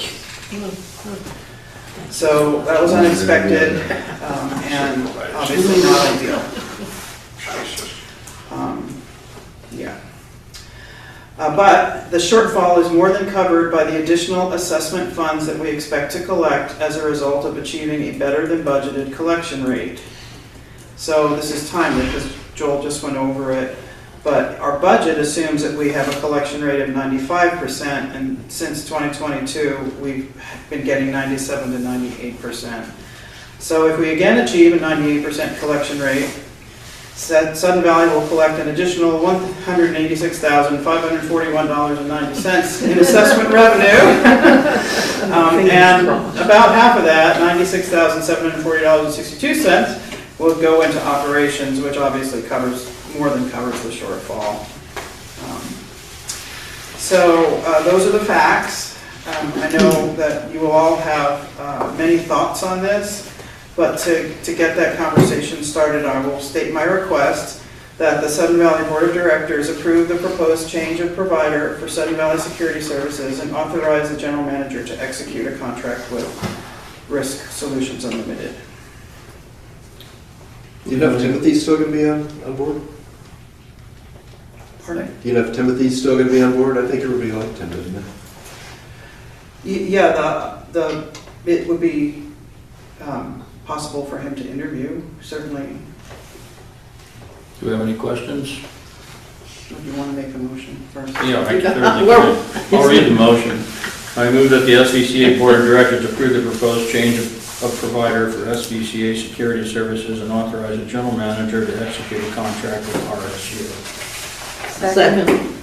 Tommy beat you. Okay. Now, do we have any questions? Linda? Well, let's see. It says here that the first period's supposed to be a trial period, but it doesn't say when that trial period is going to start. And what is our requirement for a term to no longer have them? Is it 60 days for us to indicate to Pacific that we no longer need their services? I don't know what the ending date is. Pacific Security is, their contract is on a month-to-month, so we would need to give them a clear 30 days. And it depends when we give notice as to what the start date would be for Risk Solutions, but obviously we would work that out so there's no lapse. Yeah, is there, but it depends upon how much money, extra money, because it will be definitely an increase each month over what we're paying to Pacific, that's all. And it's, does that mean that they'll start in May and then from May 1st to, but can't because you need 30 days, so you're probably looking at June 1st for a start date? Yeah, for their trial period? It absolutely depends what the decision of the board is. And yeah, I'm just trying to get an idea because it's like, it's all extra money, but. Yeah, and my calculations assume a year, and the first year would not be full, as you just pointed out. So, but I wanted to compare apples to apples. So. And you need to know it for next year, definitely. Budget planning right around the corner. Timey, and then, sorry. Oh, you're good. You go first. No, that's fine. One of the things when I was in that meeting with them, and one of the things that they said they can do is they can run license plates, which if we have people that are just not following the rules, then we can actually identify them and fine them. So, I would think some of that extra cost we can recoup. So I don't know what things we can specifically end up fining people for, but being able to have better rule following certainly is a big deal. Yeah. And as a follow-up, our current process for running a license plate, we can only submit plates to our lawyer, and every time we do that, they charge us between $60 and $80 to run a plate because it takes, they charge us an hourly rate. They're lawyers. They can do it for free because they're subscribers and they do it all the time. So it would be a savings, but it's impossible to calculate. Sean? I'm just, obviously it's in our bylaws that we have to have 24-hour security. I just think it's getting terribly expensive. I think we should definitely look at amending the bylaws. Not bylaws, restrictive covenants. Restrictive covenants. Restrictive covenants. Forgive me, I knew you were going to correct me. I'm serious, that's like trying to change the Bible. Yeah, all right, yeah. Well, I think it's, amending them, or something we can do. So that's. I think it needs to find its way on the survey. Yeah. Definitely. Yeah, that's a great idea. Definitely. Great start. Tom and then Ray. Yeah, I was in that interview as well, and I was quite impressed with these guys. It doesn't sound, they're very selective about who they hire as a security guard. And they have an extensive training program, which in all their security guards are CPR certified. Okay. So it'll be a little bit more hands-on. Yeah. Okay. Yes. That's good. Yeah, I was impressed with their presentation. I like these guys. Tom, Ray? Hey, Joanne, are we still using our vehicles or are they supplying their vehicles? In the proposed contract, we would supply the vehicle, and it's budgeted for replacement this year. We haven't brought forward a request for those funds because we didn't want to trash another vehicle, brand new. I did see the big truck up there the other day, though. Yeah. Yeah, I saw it too. Yeah. So yes, we would continue to provide a vehicle. So we still got the fuel and all that stuff. Yeah, and that would be equivalent between the two providers. Mm-hmm. And we asked all the providers to quote on what they would charge us to provide the security vehicles, and it's simply more cost effective for us to purchase a vehicle and supply the fuel and the maintenance. It's cheaper for us to do it than to pay them to do it. And then second on that, since we just ordered the cameras for the marina that can actually identify license plates, we couldn't do anything with that, but I see a benefit of this company that they can track license plates, so that is a plus. It sure is. And it's not that we can't run a plate, it's that we're very selective because it costs us money. So That's included in this. And it would be like, yeah, like Tommy pointed out, it's included in their contract. Perfect. They don't even think about it. So we don't have to be selective. Anything we don't have to pay the lawyer, I'm all for it. Okay, it's too much money. We'll go Mitch and then Linda. Do we need to look at the fines and fee schedule? Because if we're going to run plates and it's a cost or an event, do we have it in the fines and fees to recoup if we assess a fine? Good question.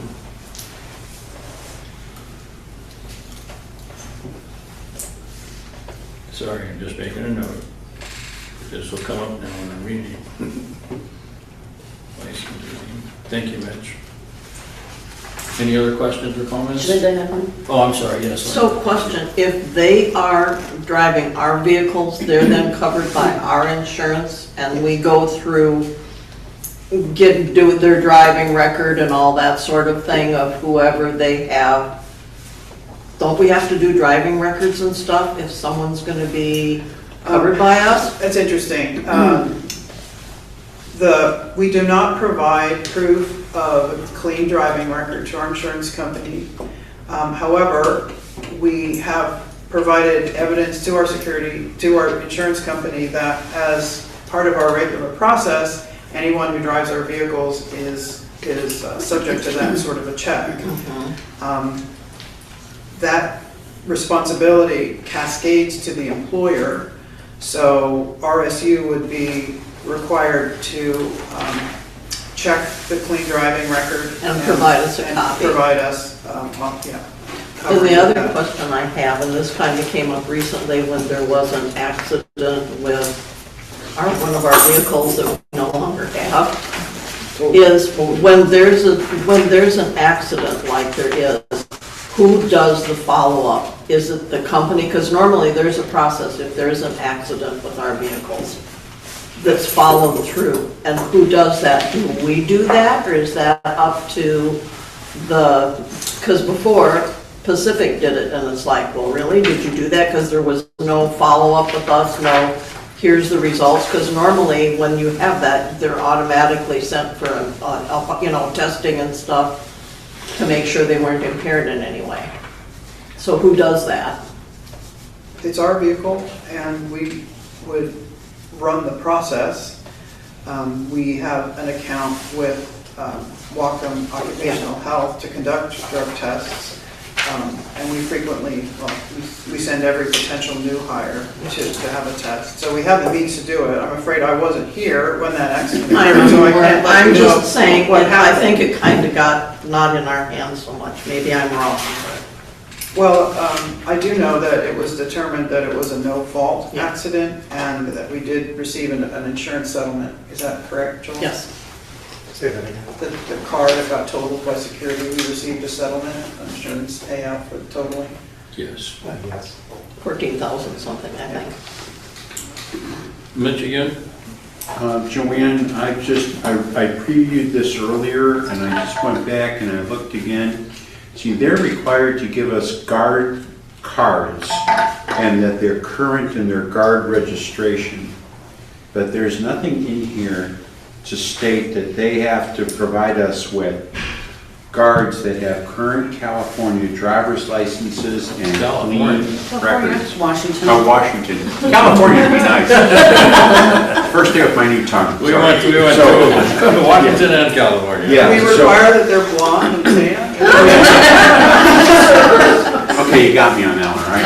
So, It's a tough crowd. that they have a clean Washington driver's license and that if anything changes, that we have to be notified. So there's nothing in here. I just went through it and went through it again. Yeah, there was a really big proposal that they did, but it's online, and frankly, I was a little discombobulated by it, but I determined that's part of their process, so I can ask them to add it into the contract. They were super amenable to adding things in. That's a great catch, thank you.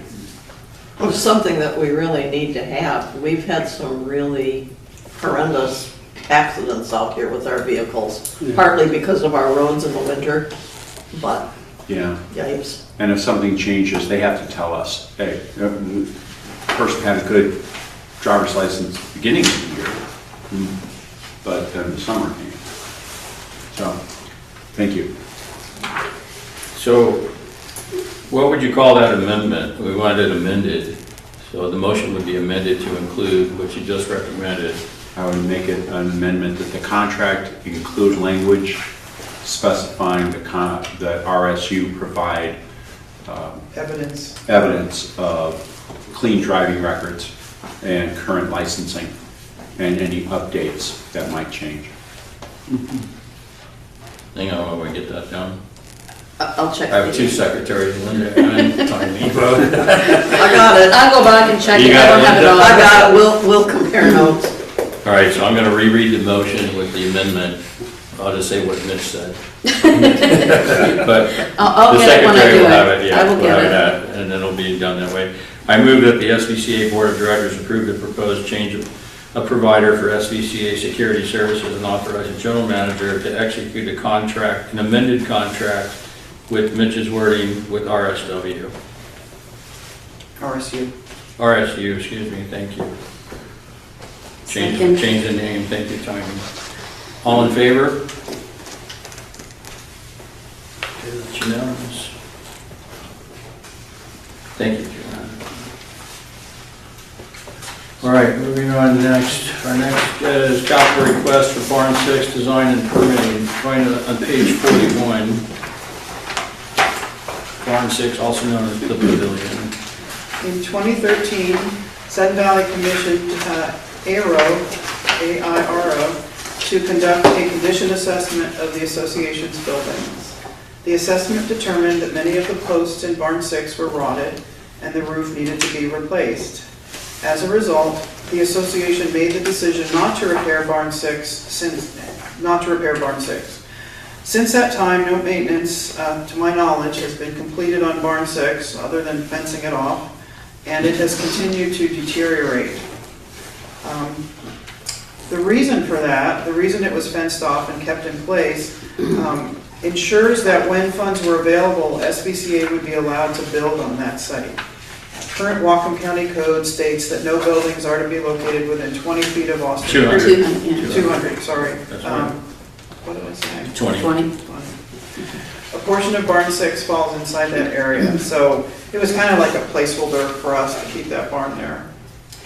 In 2025, several design concepts for the replacement of Barn 6 were brought forward. After conducting a town hall meeting to elicit feedback from members, the Long Range Planning Committee determined that the community supported replacing Barn 6 with a simple, single-story structure that could be used to host large-scale events in both the spring and summer, when it would be open air, and also in fall and winter, when it would be heated and the doors would be rolled down. The Board of Directors reviewed this recommendation and approved the submittal of a preliminary design to Whatcom County for comments. Whatcom County completed their review and their comments were received by Sudden Valley in February. The next step in the process of replacing Barn 6 is to finalize the design and obtain permits. This proposal assumes a single-story, pre-engineered metal building that models the footprint of existing Barn 6. The interior layout will be similar to drawing A20, it's attached, with the following changes.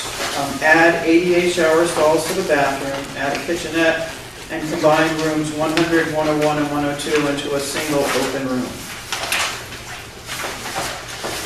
The table summarizes the different activities that are needed to do the design and permitting, along with the vendor that was selected and the cost that was estimated for the work. It totals before contingency $230,840 with contingency of 10%. The total design and permitting would be $253,924. And several of the line items include allowances for construction participation or consulting. And I apologize to everyone, the initial memo that I sent out had a typo and a reference to incorrect numbers. So I gave you guys a revised number or a revised memo this evening in hard copy, and keep those are the correct numbers for when you want to read it. But let me talk a little bit about how I am proposing to pay for this. Since repairs to Barn 8 will not go forward until after Barn 6 is complete, we propose to use a portion of the funding already obligated for the repair of Barn 8 to fund the Barn 6 work. Currently, $824,530 was obligated by the board to project 9722.09. $203,436 of that obligated fund money has been spent, leaving a remainder of $640,119. Mine said 621,094 in the new one. Yes, I'm sorry, I'm reading the old one again. Yeah, oh, here, go ahead. So yes, so that's 621,094. So my request, I have two. I request that the Board of Directors approve funding of $253,924 from SURF for the design and permitting of Barn 6 and authorize the General Manager to approve the contracts of the identified subcontractors, and they were all included in the memo. I also request that the SVCA Board of Directors de-obligate the remaining $621,094 previously obligated to project 9722.09 and return those funds to SURF.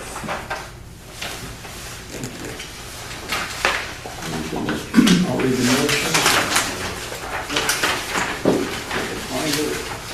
On the previous page. I move that the SVCA Board of Directors approve funding of $253,924 from SURF for the design and permitting of Barn 6 and authorize the General Manager to approve the contracts of the identified subcontractors. I also move that the SVCA Board of Directors de-obligate the remaining $621,094 previously obligated to project 9722.09 and return those funds to SURF. Second. Linda, you got You it. really should divide these two motions. You But want I to will do them as two I'll separate? second. For discussion. Well, they go hand in hand, but we can divide them if you'd like. We should. We really should. They're two very complete. All right, so I will reread the motions. Oh, you don't have. All right, go ahead. Well, can we get a second on Linda? I would second her. Okay, thank you. All in favor of doing two motions, and I can read it? Okay, we're good. All right, so motion one, I move that the SVCA Board of Directors approve funding of $253,924 from SURF for the design and permitting of Barn 6 and authorize the General Manager to approve the contracts of the identified subcontractors. Second. Thank you, Tom.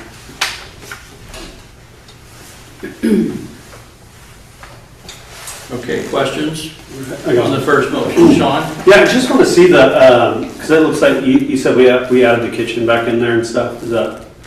Kitchenette. It's Okay. not, it's really more a break room. Okay. Yeah. I just wanted to see how it differed from, I don't know if you have a picture of the other one that I saw. No, that would be part of the design work. Okay. So this drawing, as I mentioned, is not a final drawing. Okay. And the changes that were bulleted out would need to be made to that drawing. Okay, gotcha. Any additional questions, Mitch? And then Ray. I would ask that if you're going to get the engineering design inspection costs in here, why would we not also say, would you give us a ballpark or a solid 50 or 70% estimate for the cost of demolition? Because we can't do one until we've done the other. Yeah, agreed. That's not part of this, but you are correct. Well, we do need it. We're having the engineering design here, these are the right people to give us back an estimate for knocking it down. So you would like Carletti and Associates to give us a ballpark for demo? Well, there's other contractors that are in here, so while we're doing this, why would we not come in and ask them to give us the cost for knocking the building down, so your building will be ready for you to construct upon.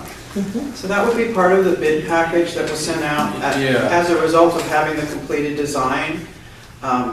And because we asked whether they could give us an engineer's estimate, and we'd have to, it would have cost us more to ask for that up front. Okay. But that would be the plan, like to get a design that works and is finalized and permission to build, and then it would be submitted for bid. And I'd actually prefer getting numbers from contractors that are going to do the demo work Well, versus having an engineer just give us an estimate.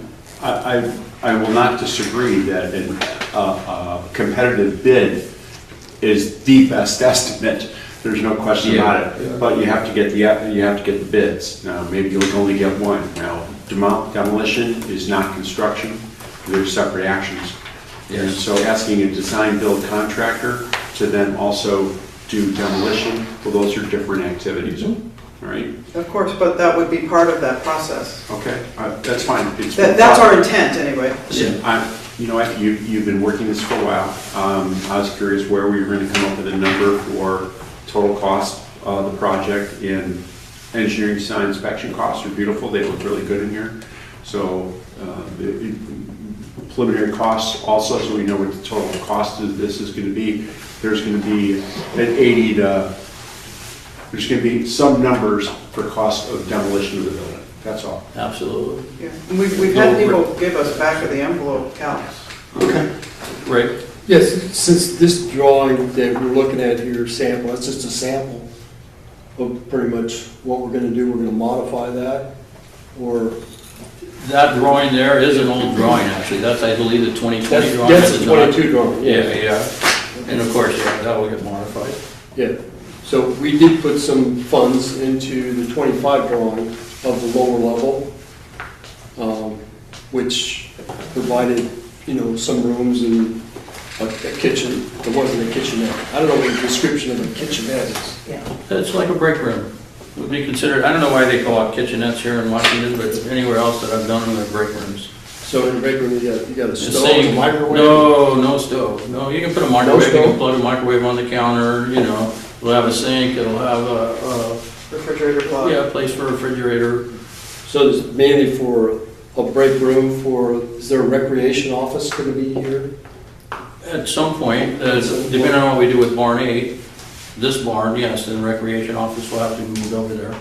There might be time for meetings and stuff that you may want to use that kitchen area too, if we end up having to put meetings in there. Yeah, because we spent a bunch of time at Long Range on this, going over and over. We was thinking like, it's going to be a while before Barn 8 happens. We temporarily, maybe we have a decent kitchen that we can actually do something with and make some meeting rooms. That drawing is available from Carletti. They did it. We paid for it. You might want to take a look at it.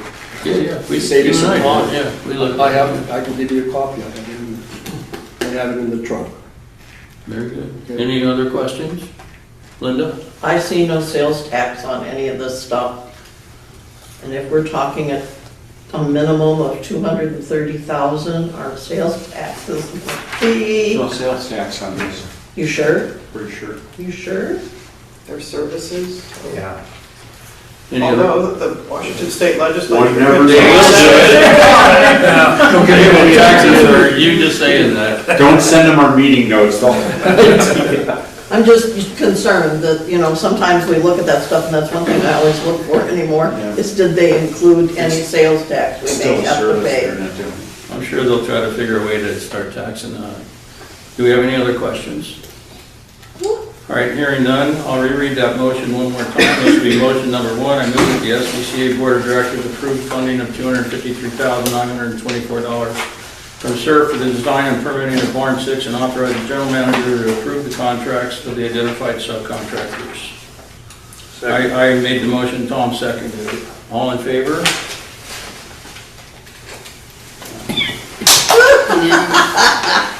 So excited.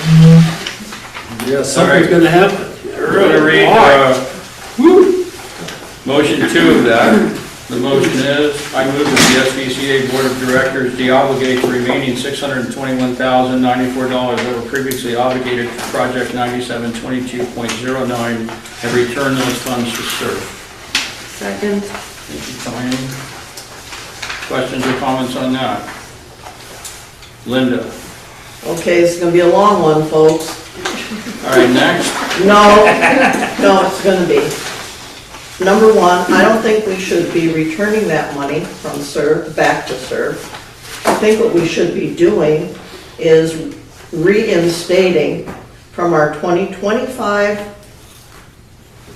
approved budget the money that was set aside for the ice barn to begin with, which is $1,130,000.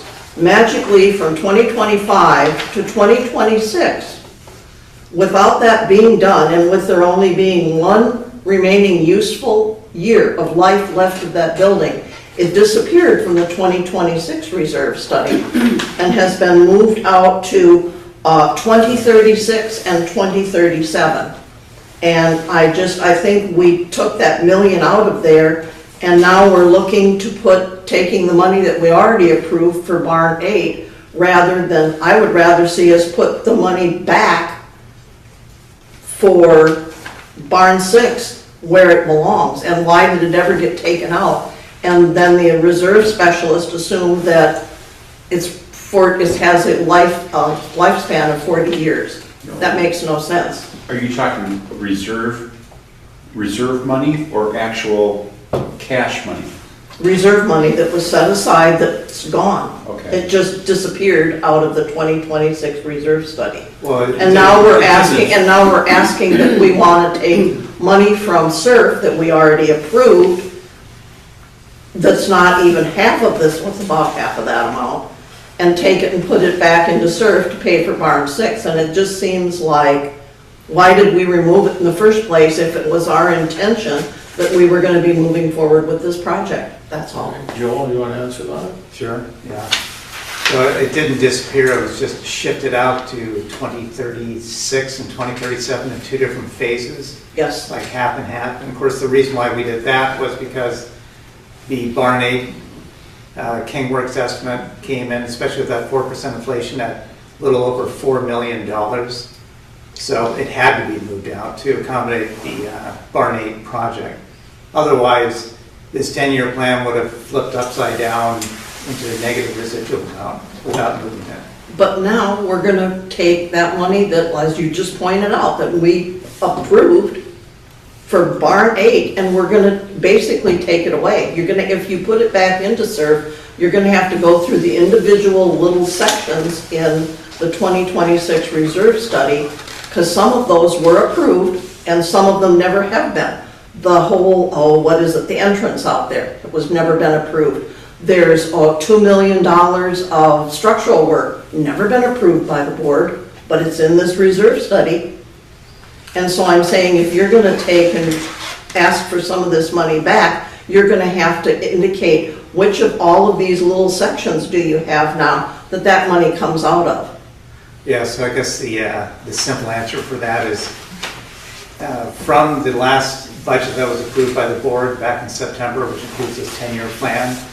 Now with the pavilion coming into the picture, so the pavilion in Barn 8, basically the plan is now changing in terms of what's going to be done with both of these structures.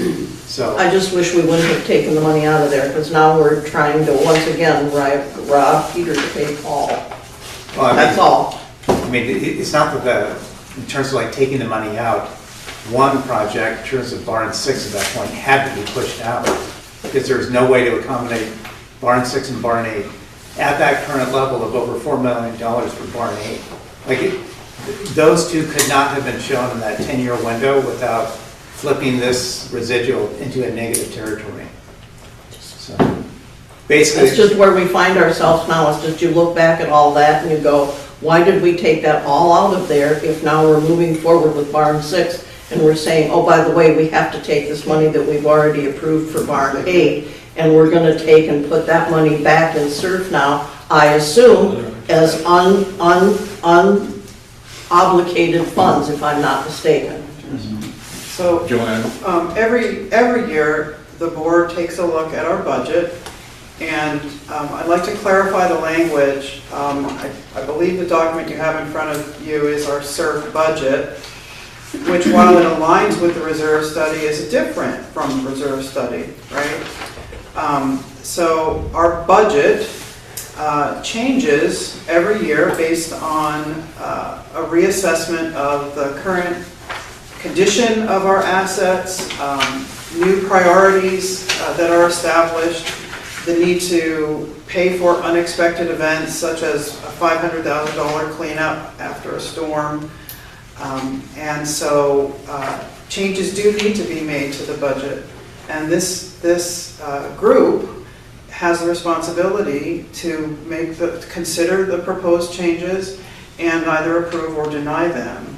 But when the budget was prepared last year, there were concrete numbers that existed for the cost of the recommended repairs to Barn 8. As a result of a lot of work that went on last year, a determination was made that before Barn 8 could be tackled as a project, Barn 6 needed to be replaced to provide overflow space for all of the many activities that happen in this barn, right? So the priority shifted a little in order to accommodate the new understanding and the new plan for proceeding with repairs that have been overdue since the early 2000s.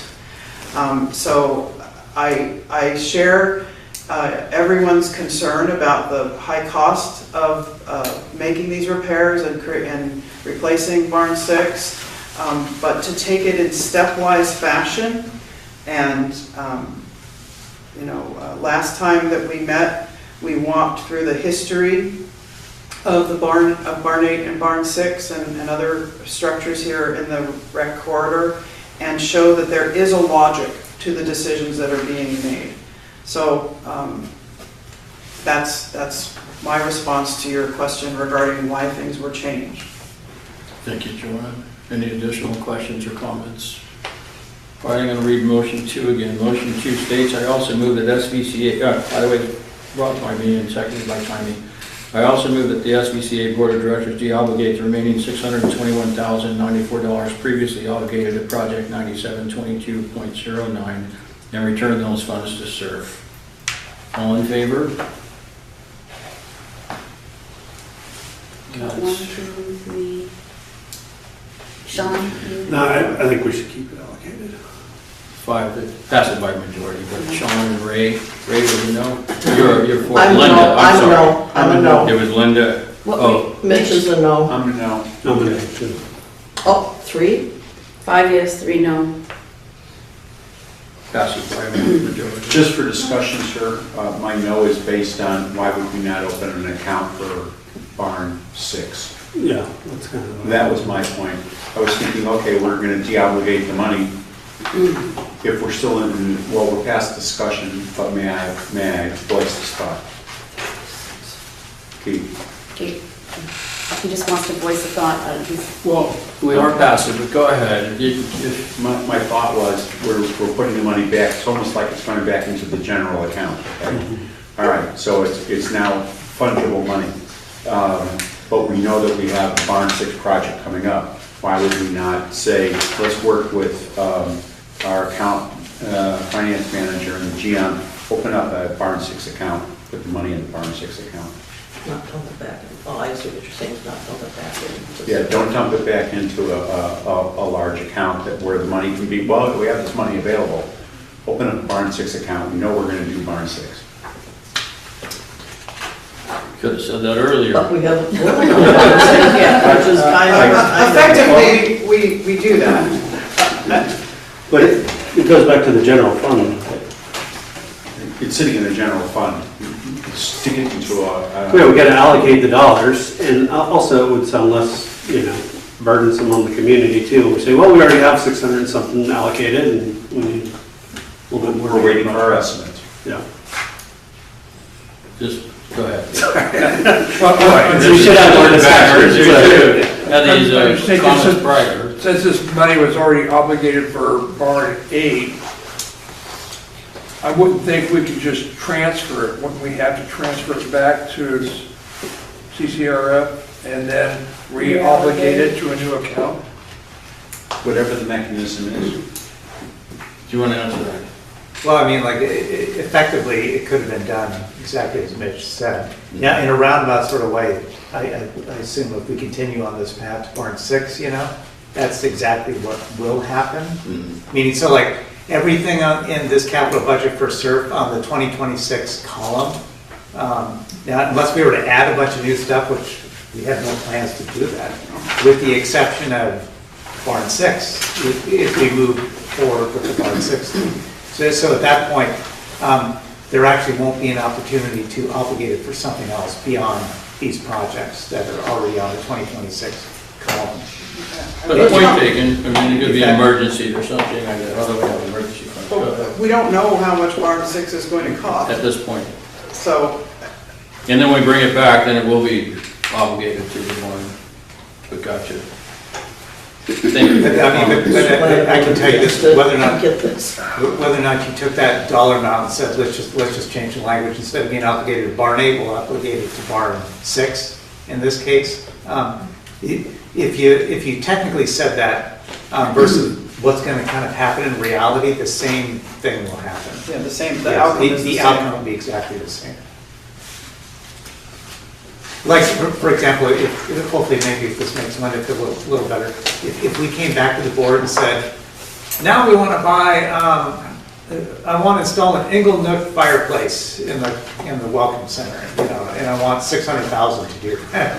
Then in 2026, yeah, you're right. That's going to start eating into some funds that you would need for barn 6. It's just so frustrating to see us in 1 year move something out and move ahead with barn 8, and then flip around in less than that time that it takes, and we've removed that money, which is over $1 million. It's not 600,000, it's over $1 million we had in there. Yeah. And 900,000 for the, that's what I'm saying. It's just, I'm against it. You guys can do what you want. I'm just saying it's bad financial Well, I mean, feelings. not at all. I mean, from the standpoint that effectively what's going to happen, you can think about it like this, you know, like when you move forward with barn 6, then the spending plan on barn 6 moves back in to 2026, and then the barn 8 obviously is not going to be done in 2026, and that starts to move out at a different cost, because you're probably not,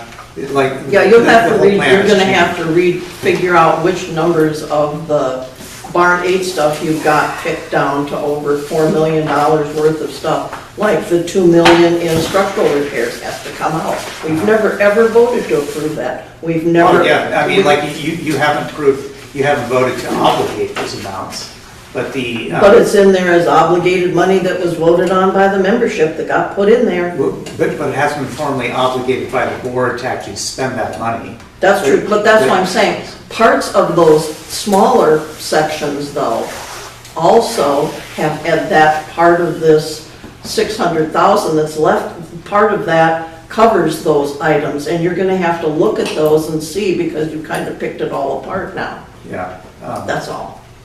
Yeah, that's why I'm saying, like, the barn 8 situation is kind of in flux in terms of, since we don't know exactly what's going to go on with barn 8, and whether or not we'll actually spend all that $4 million or not. If we take out the loan, we gonna take out the loan? That's a discussion for another day. Well, I mean, I can tell you this, you know, like, for barn 6 and barn 8, yes, a loan will have to, you know, for the two, at one point, a loan will have to be taken out. No doubt. All right, moving on to new business. We have, that's 8A, discussion of property transfer fee. Joanne? Yeah, so this was also in the extra copies that I put at your place at the beginning of the meeting. So this is just a discussion. I don't really have a motion. So the purpose of this memo is to simply summarize information regarding transfer fees.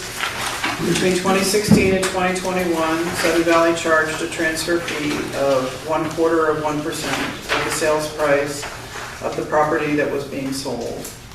In 2021, the Board of Directors voted to abolish the fee following advice from Sudden Valley's legal counsel. At this time, current day, an administrative fee of $150 is assessed by Sudden Valley when a property changes hands. When Kiowa becomes fully effective in 2028, the new statute gives HOAs the ability to charge for the costs associated with, and this is language taken from the statute, moving in and moving out. Such charges would cover the costs associated with the inconvenience of managing road closures, for example, or providing parking for the large trucks needed to move household goods. In all cases, SVCA's legal counsel advises that the amount of a transfer fee must be reasonable based on the staff time needed to manage the actual work of closing the old account, opening a new account, orienting new members to association governance and rules, and managing the physical disruptions of moving house. The next paragraph is a legal comment, not an official opinion, but information that was written to us by our legal counsel, Richard Davis. He says, to answer your question on the transfer fee issue, the memos that were drafted back in 2021 and 2022 still represent my current thinking on this issue. As these memos indicate, there is no express authority in the Homeowners Association Act for an HOA to charge a transfer fee. But it has been our advice that transfer fee is likely to be upheld if it is reasonably related to the costs actually incurred by the association in dealing with a change of ownership, that is, administrative costs. Once Sudden Valley is governed by Kiowa, there will be express statutory authority for SVCA to impose such a fee. RCW 6490.405 authorizes the association to impose and collect any reasonable payments, fees, or charges for moving in, moving out, or transferring title to units to the extent provided for in the declaration. The moving in, moving out language seems to contemplate a transfer fee, but again, even under Kiowa, an association is limited to charging a fee that is reasonable. I researched other states in the past. What I found was that in states that have express statutory authorization for transfer fees, it is generally regarded as a tool to cover the administrative costs involved in the transfer of property ownership. The work involved includes updating the association's records, distributing paperwork to the new owner, setting up a new account, updating mail address, etc. So it's generally a flat fee. So that's the end of the legal statement. Currently, it takes only a few minutes to make the system changes that deactivate an old account and create a new one. Similarly, there is little HOA involvement in the property sale. Sun Valley sends a welcome packet to new members quarterly. Since this activity is completed in batches, it doesn't take very long for each individual property. Looking ahead to 2028, HOAs will have much more involvement in a property sale. Specifically, Sun Valley will be required to provide resale certificates, a document that includes literally hundreds of pages of information about the association and will require several customized reports. A charge will need to be established for preparing those certificates. But again, they're not required until 2028. So at the current time, my recommendation is that our current transfer fee of $150 covers our current costs for supporting the sale of a property. However, in 2028, a fee should be approved to cover the costs of preparing a resale certificate and the cost of securities involvement in managing the disruption of moving vans, etc. And we should add that to the current transfer fee amount. All right, so, yeah, I have a question first. I get to go first. Do you have an estimate, you and I discussed this briefly, but do you have an estimate of what it actually costs admin? And we talked about the pool guy gets $100 and something bucks an hour, and fees are going greatly for a lot of various jobs, right? What would it actually cost to do that?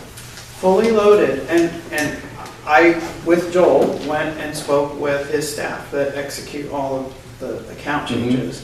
And even if we fully load their salaries, the amount of time that they said is more than covered by the $150. It is? It is.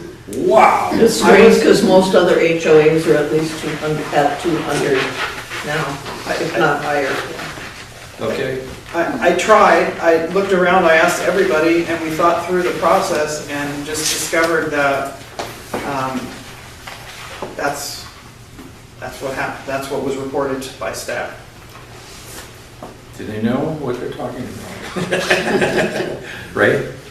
Well, for many years, I had a condo in Seattle, and every time a property gets sold, they ask for that paperwork that's coming in 28. Yeah. And to get the copy of that paperwork from this condo, it's got 120 in it, every time I list it or something, it's $450.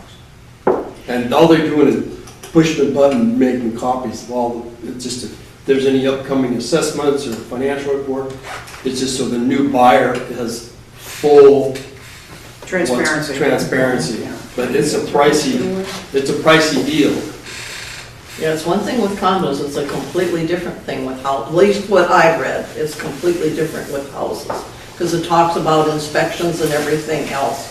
And I know that they do that with condos because of the common area, but we're gonna go into somebody's house out here and. I can't imagine. I think it's just the height, if there's any assessments or what's the repair, and, you know, probably all the stuff that we've got, they want to know all the financials. Yeah. Does anyone else have any comments? Lori, and then we'll go Mitch and then Jane. So the $150 covers our costs now. Right. But when the new requirements in 2028, do you have a gut feeling or an estimate of the? I agree with Ray. I printed out the statute and went through all of the required documents, and it'll be more than 650 pages. It's a Based book. on my estimate. It's a massive book, and more than half of it has to be generated at the moment it's requested. You can't prepare it in advance. Right. So it's like 450, a figure that you might. Yeah, 500 or 750. 1,500, yeah, that's what it sounded like to me. Yeah, I mean, at that point, but. Just add zero. The statute, Richard Davis told me that the statute limits the cost for a resale certificate to $275. Yeah, that's Really? Good start. Yeah, and I don't think we could prepare it for that because it's not going to be clerical staff. It would be Joel or me or our CPA. So the most we can charge in 2020 is going to be $275. For that resale certificate. For the But we resale can certificate. also, But we can have an additional fee on top of correct, it. moving in or moving out. So moving in, now the moving in and moving out, that's only for property sales, not for change of renters, right? That's That's correct. for sale. Because they're That's actually correct. having the Sale. same. For sale. Right, that's a Usually property the- transfer. Yeah. The owner of the property is gonna be paying that fee. The new owner or the old owner? The old owner, they're trying to sell this property to somebody, and they've gotta give them all the information about Sudden Valley. Interesting. Oh, we gotta go. I had the same question for you. I had Oh, the same question for you. okay, you got yours answered? Yeah. Okay, Mitch, and then we'll go here. Sean? Maybe I'm being picky unit here. I do not believe the statement that was said up front, Joanne, that on advice from council, they terminated that transfer fee.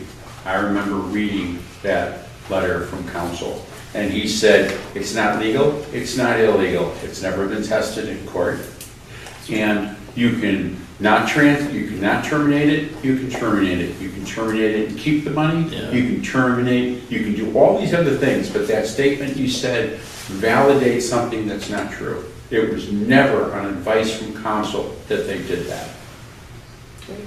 I kind of object to that, because there was never any sound advice.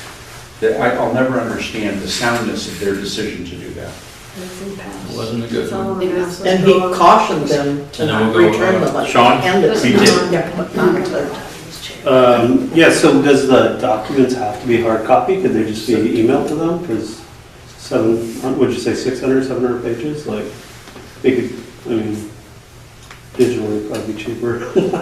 Well, it's not, the cost of printing the pages isn't what's driving. The work that goes into preparing yeah, to it. prepare, It's the preparation. preparation, gotcha. Yeah, they're requesting documents, reports of current financial information that would require a CPA or a senior accountant to prepare. Really? Yeah. And some people actually, the thing that's been brought up is, and even in the Wakiowa, is hiring an individual company that just deals with this. And given I'd love to know how many, look and see how many homes we sell in a year. Yeah. we turn You know, over the turnover, what turnover is. About 10%. Yeah, kind of stating with Sean there, that would be wear and tear on a printer. Yeah. Right? Yeah. Toner and all that stuff. Reams and reams of paper. Yes, It will be, it is. it will be a couple of printers. Yeah, it would be a nightmare. All right, any other, oh, Tymee? Well, just going off of what Mitch said, because I read that letter too, and 100% agree with what Mitch said. So for reasonableness, can't we justify at least adding $50 on to that $150 transfer fee? I mean, $50 for every house that's bought and sold, everything helps. It's not a big jump, but considering it's not been deemed to be a real problem, why don't we at least add $50 onto that? It's still only $200. Yeah, you know, in the past, when Richard was giving his opinion on it, you know, when he looked at at one point looked at the 125, you know, just looking at that solely from an operating standpoint, then he, you know, was indicating that looked like a fair amount. And then during the budget time, that exactly what you said comes up, you know, from time to time, hey, let's bump this one up. And now it has gone from 125 to 150 in that time. But I've always been a little hesitant to push it up beyond that, you know, just to make sure that that amount is like a fair amount for the time that it takes to do it. Yeah, if I was pressed and had to come up with a justification based on my interviews with staff conducted last week, I could not do it. That covers their salaries, their health care insurance. Yeah, they're fully loaded rate. The fully loaded rate, okay. Yeah. Just remember, we have the CBA this year to be working on real soon. Then it'll bump up $25. Yeah, after the CBA, we can bump up 400. There might be some reality in that. All right, so the good news is in 2028, although it's not necessarily good news, really. I mean, all they're getting is what it actually is costing you to do it. It just seems like ridiculous when all the conversation we've seen in insurance, everything just skyrocketed in the last few years. And then the salary amount that some of these people are getting, the hourly, like for the pool guy, was to me insane. $1,000 for a day, 7 hours or whatever it is, and we can't charge more for our own staff. You know, it just seems odd. Yeah. That it should be reasonable to charge. I don't know, maybe they only spend 20 minutes doing this? I don't That's know. what it was. Oh, is that really? Okay. Well, then, what are you gonna do? Well, what we charge internally isn't necessarily what you would charge out to somebody else. You know, it's like, I don't know. We want overhead and profit on there. Yeah, that's kind of the driving kind of factor behind it, not, you know, not that we're making a profit off it. Yeah, exactly. Well, that, you can't, that's where it gets in trouble legal-wise, Yeah. So it's like, I've never wanted it to kind of go into a territory where it looked like we're trying to make gouging or something. Like a profit off it.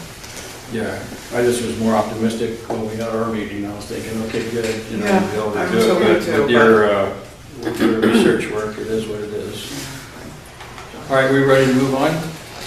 All right, we're going to move on to new business 8B. It's request for approval for golf course member discount. You'll find that on page 86. No. Oh, you won't? No, we're 86 on, was handed out to you. Yeah, 86. It is 86. Okay, sorry, I skipped that one. No, that's, oh, we still have this one to do. Yeah. The Board of Directors directed the Long Range Planning Committee to consider revising the current golf fee structure to grant members a larger discount. After discussion with Kevin Leduc, SVCA's golf director, a program was proposed that leaves the current fees in place but offers members discounts in other ways. Currently, members are offered a 10% discount on daily green fees and annual golf memberships when compared to the non-member price. They're about 10% lower. The current proposal would offer members a 20% discount on green fees during the week, Monday through Thursday, so that would double the discount offered. Additionally, each household would be offered one free weekday round of golf for up to 2 people and one free bucket of range balls each calendar year. The value of the free round and range balls varies by time of year, but at the peak of the season, the weekday rate is $62 and one bucket of range balls is $10. Okay, so each household would have the opportunity to take advantage of that and get that value. During the discussion about member fees, it came to light that the foot golf program was not contributing to revenue as expected, and if it were discontinued, $15,000 to $20,000 of additional revenue could be collected annually. In the past, foot golf was offered on Sundays after 5 p.m., beginning on the first weekend in June and continuing through the end of August. To accommodate that schedule, no tee times could be sold after 3:45 p.m. Since weekends are the most popular times to play golf, that led to a very high lost revenue amount. Discontinuing foot golf would also mean that walking on the golf course would not be allowed on Sunday evenings, since the danger of being hit by a golf ball would be present. So I would propose that SVCA staff use the monthly views and our weekly e-blasts to promote the following. 20% off non-member green fees for rounds played by members and their guests Monday through Thursday all year round. One free round of golf for 2 people per household per calendar year to be played again Monday through Thursday at any time of the year. One free bucket of range balls per household per year to be used at any time of the year. To redeem the offer, members would simply show proof of residence in Sudden Valley. The Pro Shop would track which households took advantage of the offer so they couldn't double dip. And to offset the cost of the additional discount and free items, the golf course would not offer foot golf on Sunday evenings in the summer of this year. Thinking about funding, there are no real external costs to this proposal. We're not spending any money to do this, but there is the potential for lost revenue due to free rounds taking spots that might otherwise be paid for. But there's also the possibility that a member who has hesitated to use the golf course might try it out for free and then become a more regular customer, right? Businesses do that all the time. They entice people to try it out. Maybe they'll like it, they'll come back. Because it's impossible to predict how a change in fees will affect golf revenue, we feel that it's prudent to make small changes like the ones we proposed here and evaluate their effect before making other changes. So I request that the Board of Directors approve the member discount program as described. I'll read that motion now. I move that the Board of Directors approve the member discount program as described. I'll second that. Thank you, Tom. Discussion? Tom? Yeah, just, I'm sorry, thank you. No, you're good, thank you. Go ahead, sir. No, you're just a clarification, one free round of golf for 2 people per household. Both people have to be from that household, right? It's not like a guy can bring an outside guest as a second person? That doesn't seem reasonable. Why not? Yeah, Who likes to golf by themselves? Bring a friend. No, I'm thinking husband and wife would be 2 Yeah, I people. see what Tom's saying. There's really no clarity there that it can be a guest rather than a member of your household. I think either way, it's fine. I'm sorry, go ahead. The thinking was that, you know, one person from the household would show their ID and there's 2 people standing there and they get the free round. Gotcha. Okay. Yeah, and I like the idea that it could encourage more people to come play, right? So there's a potential for more people actually buying rounds with the, oh, I can hit a golf ball, great, I'm gonna do this again, you know, enjoy it, so. Any other, Lori, I'm My sorry. question was there, it was a member, meaning this is not a benefit that a member can assign to their renter, correct? That's a good question, and I also wondered about, I'm gonna buy like 7 houses, and I get 7 rounds. And the other question is, was it looked at at all, or is it worth it to look at moving the foot golf and or walking to a weeknight? From what, when we were looking at it in our meeting, even on a Sunday, it was very poorly attended, the foot Okay. golf. So I think it'd be even less well attended, so. And I can tell you golfers will play until it's dark. Okay. Yeah, they will, they have a chance. I don't I'm do out either, there, so. I'm out there till it's dark And sometimes, beyond so. if you have a lighted bulb. I was gonna say. I actually have some of those. Yes, so do I. Yeah. Ray? Kevin's been doing this for 30 years, so I figured let's go with it. Get some exposure to people that don't have membership. I mean, that's how you do it. You gotta try it. I think it's a great idea. Any other comments? So I just want to make sure I understand, the 20% discount is for Sun Valley members only, right? Not a guest that they bring in. Okay, I just want to make sure I understand. And is the 10% that they give now, sorry, I didn't raise my hand. Is the 10% they give now, is that something that's assignable from a landlord to a leasing? I'm talking long-term, lease, Oh, not that's short-term good. rentals.